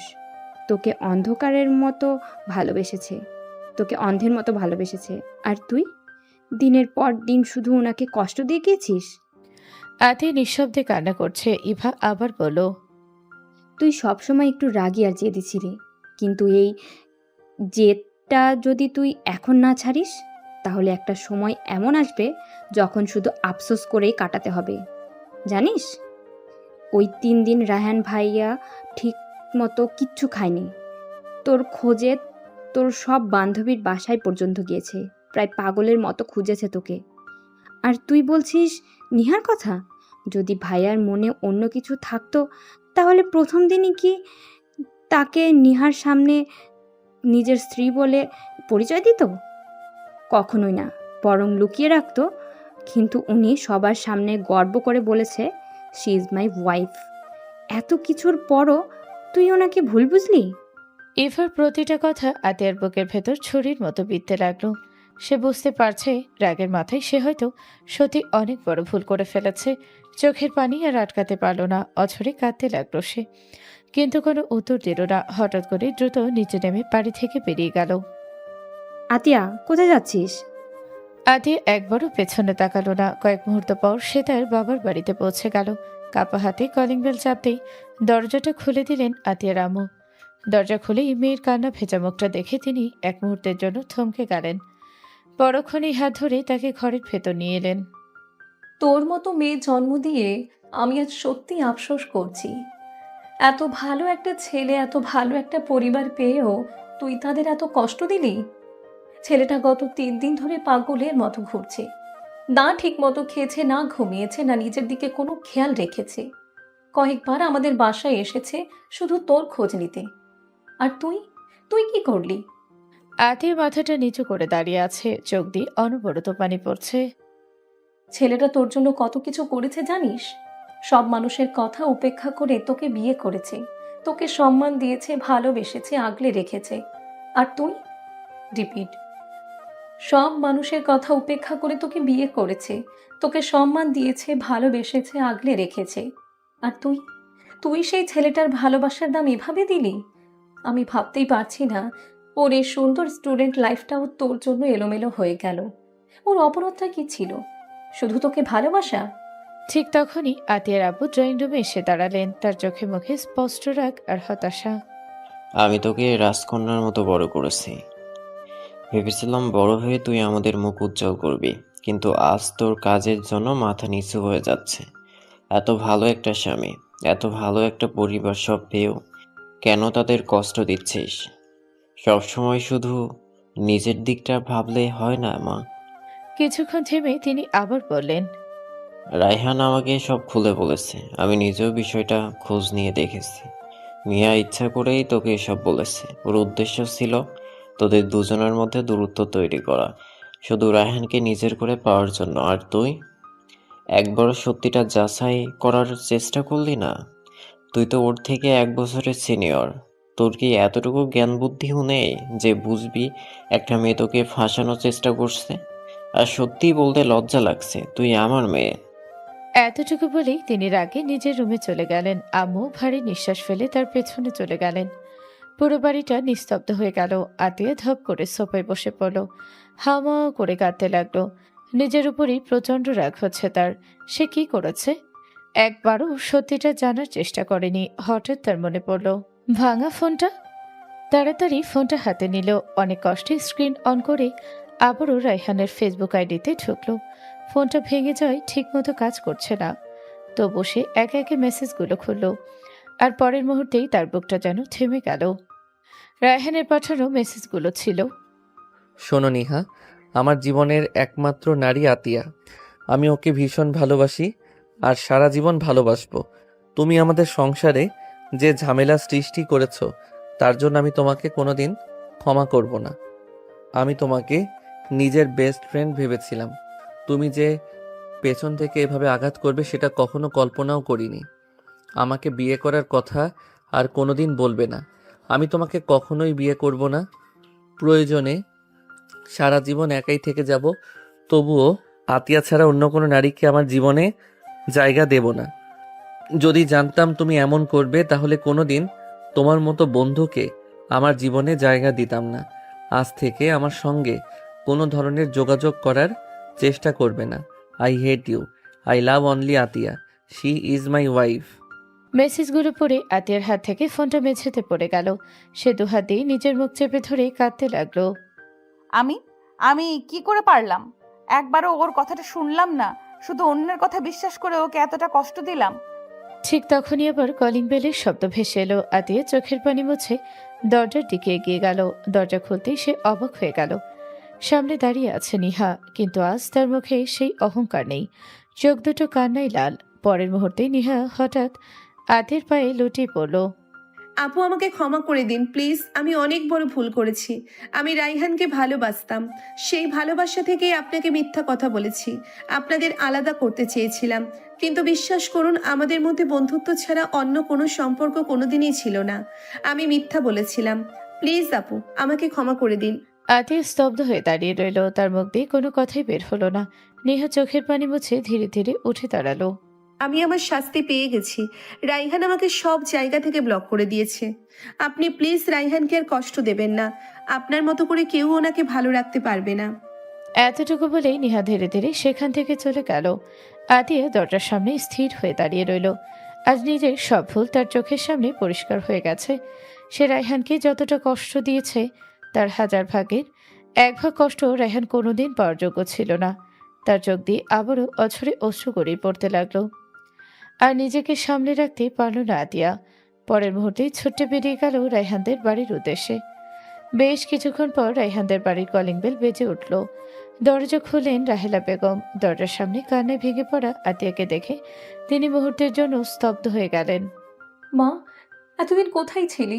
আমার ছেলেটা যে একেবারে ভেঙে পড়েছে। কেন ওকে এত কষ্ট দিলি? আতিয়া নিজেকে ধরে রাখতে পারল না। সে হামা করে কেঁদে উঠল। আমাকে ক্ষমা করে দিন আম্মু, আমি অনেক বড় ভুল করেছি। আমি আর কোনোদিন এমন করব না, প্লিজ আমাকে মাফ করে দিন। রায়হান কোথায়? রাহেলা বেগম মায়াভরা হাতে আতির চোখের পানি মুছে দিলেন। উপরে নিজের রুমে আছে, যা মা। আর এক মুহূর্ত দেরি করল না আতিয়া। দ্রুত সিঁড়ি বেয়ে তাদের রুমের সামনে এসে দরজা খুলতেই থমকে গেল। রায়হান জানালার পাশে দাঁড়িয়ে আছে, হাতে জ্বলন্ত সিগারেট, চোখ দুটো লাল হয়ে আছে। দৃশ্যটা দেখে আতিয়ার বুকটা মোচড় দিয়ে উঠল। সে দৌড়ে গিয়ে রায়হানের হাত থেকে সিগারেটটা কেড়ে নিয়ে মেঝেতে ফেলে দিল। পা দিয়ে নিভিয়ে দিল আগুনটা। রায়হান বিস্মিত চোখে তাকিয়ে রইল। আতিয়া। আতিয়া হাঁটু গেড়ে বসে পড়ল। দুই হাতে শক্ত করে রায়হানের হাত ধরে কাঁদতে কাঁদতে বলল, আমাকে ক্ষমা করে দাও রায়হান। আমি কখনো ভাবিনি আমি এত বড় ভুল করে ফেলবো। আমি তোমাকে ভুল বুঝেছিলাম, অন্যের কথা বিশ্বাস করেছি। বিশ্বাস করো, নিহার কথা শুনে আমার ভীষণ কষ্ট হয়েছিল। মনে হচ্ছিল হয়তো তুমি আমাকে করুণা করে বিয়ে করেছো। আমার জন্য হয়তো তোমার জীবনটা নষ্ট হয়ে গেছে। এই কথাগুলোই আমাকে পাগল করে দিয়েছিল। আমি কিছুই বুঝতে পারিনি। কান্নায় তার গলা ভারী হয়ে এলো। প্লিজ আমাকে ফিরিয়ে দিও না। আমি তোমাকে অনেক ভালোবাসি। আমি আর কোনোদিন তোমাকে অবিশ্বাস করব না। শুধু একবার আমাকে ক্ষমা করে দাও। রায়হানের চোখও ভিজে উঠল। সে আলতো করে আতিয়ার চোখের পানি মুছে দিল। তারপর মৃদু হেসে বলল, আমি তো তোমাকে আগেই বলেছিলাম যেদিন তুমি নিজের ইচ্ছায় আমার কাছে ফিরে আসবে সেদিনও আমার মনের দরজাটা শুধু তোমার জন্যই খোলা থাকবে। দেখলে আমি কথা রেখেছি। আতি মাথাটা নিচু করে কাঁদতে লাগলো। আমি শুধু এতটুকুতেই খুশি। তুমি তোমার ভুলটা বুঝতে পেরেছো, কিন্তু একটা কথা মনে রাখবে, কখনো কারো একতরফা কথা শুনে নিজের সবচেয়ে আপন মানুষটাকে অবিশ্বাস করবে না। স্বামী স্ত্রী সম্পর্কের সবচেয়ে বড় শক্তি হলো বিশ্বাস। সেই বিশ্বাসটা কখনো ভেঙে ফেলো না। না, আমি আর কোনো দিন এমন করব না, আমি কথা দিচ্ছি। পরের মুহূর্তেই রায়হান আতিকে নিজের বুকের মাঝে শক্ত করে জড়িয়ে ধরল। আতিও আর নিজেকে আটকাতে পারল না। সে রায়হানের বুকে মুখ লুকিয়ে অঝরে কাঁদতে লাগলো। বেশ কিছু মিনিট পর আতি নীরবে রায়হানের বুকের মধ্যে মাথা রেখে দাঁড়িয়ে রইল। তার ঠোঁটের কোণে লাজুক একটা হাসি। হৃদস্পন্দন যেন আগের চেয়ে দ্রুত হয়ে উঠেছে।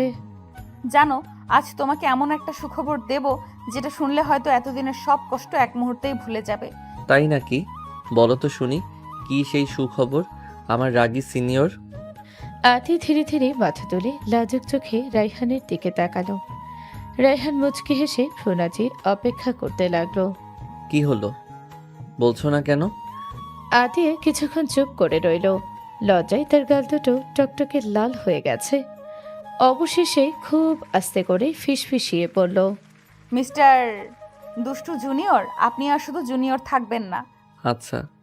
আতি মুচকি হেসে আরো একটু কাছে এলো। তারপর রায়হানের কানে মুখ নিয়ে আস্তে করে বলল, কারণ আপনি বাবা হতে চলেছেন আর আমি মা হতে চলেছি। মুহূর্তের জন্য সময় যেন থেমে গেল। রায়হান স্থির হয়ে তাকিয়ে রইল আতিয়ার দিকে। মুখে কোনো কথা নেই, চোখ দুটো ধীরে ধীরে ভিজে উঠছে। সত্যি বলছো? আতি লজ্জায় মাথাটা নিচু করে হালকা করে মাথা নাড়ল।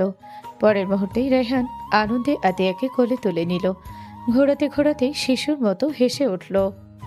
আলহামদুলিল্লাহ, আমি বাবা হতে চলেছি। খুশিতে তার চোখ থেকেও দুফোঁটা অশ্রু গড়িয়ে পড়ল। সে আলতো করে আতির কপালে একটা চুমু এঁকে দিল।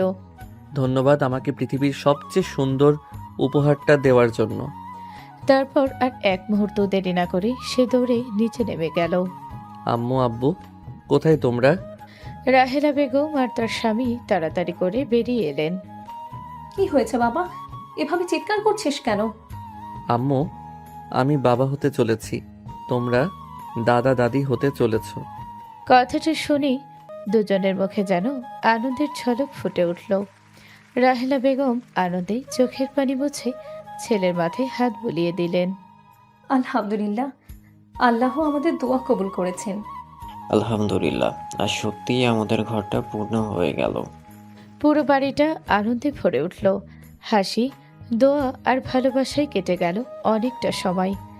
কিছুক্ষণ পর রায়হান আবার তাদের রুমে ফিরে এলো। আতি তখন জানালার পাশে দাঁড়িয়ে মুচকি হাসছিল। রায়হান ধীরে ধীরে পেছন থেকে তাকে জড়িয়ে ধরল। এক হাতে আলতো করে আতির পেটের উপর রেখে ফিসফিস করে বলতে লাগলো, আজ আমি পৃথিবীর সবচেয়ে সুখী মানুষ। তুমি আমাকে শুধু একজন স্বামী হওয়ার সুখই দাওনি, একজন বাবা হওয়ার সৌভাগ্যও দিয়েছ। I really love you my জান। আমিও তোমাকে অনেক ভালোবাসি। আর এখন থেকে আমাদের ভালোবাসার সবচেয়ে সুন্দর পরিচয় আমাদের ছোট্ট রাজকুমার কিংবা রাজকুমারী। রায়হান মুচকি হেসে আবারও আতিয়াকে নিজের বুকের মধ্যে জড়িয়ে নিল। এত বড় খুশির খবরটা আমার কাছ থেকে লুকিয়ে রাখলে কেন? আমি তো লুকিয়ে রাখতে চাইনি। আমি গতকাল জানতে পেরেছি শরীর অসুস্থ ছিল, তাই ইভা ডাক্তারের কাছে নিয়ে যায়। তখনই আমি জানতে পারি যে আমি মা হতে চলেছি। আর এই জন্যই ইভা কল দিয়ে বলেছে আমাকে মানিয়ে নিতে। কিন্তু তখন তোমার উপর আমার এত রাগ ছিল যে কিছুই বুঝতে পারিনি। এটা কিন্তু একদম ঠিক করনি। এমন একটা খবর আমাকে সঙ্গে সঙ্গে জানানো উচিত ছিল। তাহলে কি আর তোমাকে একা একা এখানে আসতে দিতাম? তোমার আর আমাদের ছোট্ট বাবুটার কতটা খেয়াল রাখতাম। আতি মুচকি হেসে রায়হানের বুকে আলতো করে একটা চাপড় দিল। আচ্ছা আচ্ছা, হয়ে গেছে মিস্টার জুনিয়র, এবার এত বকবক বন্ধ করুন। এই এখন থেকে কিন্তু আমাকে আর জুনিয়র বলা যাবে না। তাই নাকি? তাহলে কি বলে ডাকবো? এখন আমি একজন হতে চলা বাবা, আমার একটা আলাদা সম্মান আছে, বুঝেছো? আহা গো, আমাদের মিস্টার জুনিয়র বাবা হতে চলেছেন। কথাটা বলি আতিয়া খিলখিল করে হেসে উঠল। রায়হান ভান করে রাগ দেখালেও পরক্ষণেই নিজেও হেসে ফেল। আলতো করে আতিয়ার কপালে ঠোঁট ছুঁয়ে দিয়ে বলল, তুমি না সত্যি আমাকে পাগল করে দাও। আর তুমি তুমি তো আমার জীবনের সবচেয়ে সুন্দর সিদ্ধান্ত। আই লাভ ইউ আমার রাগী সিনিয়র। আই লাভ ইউ টু আমার দুষ্টু জুনিয়র।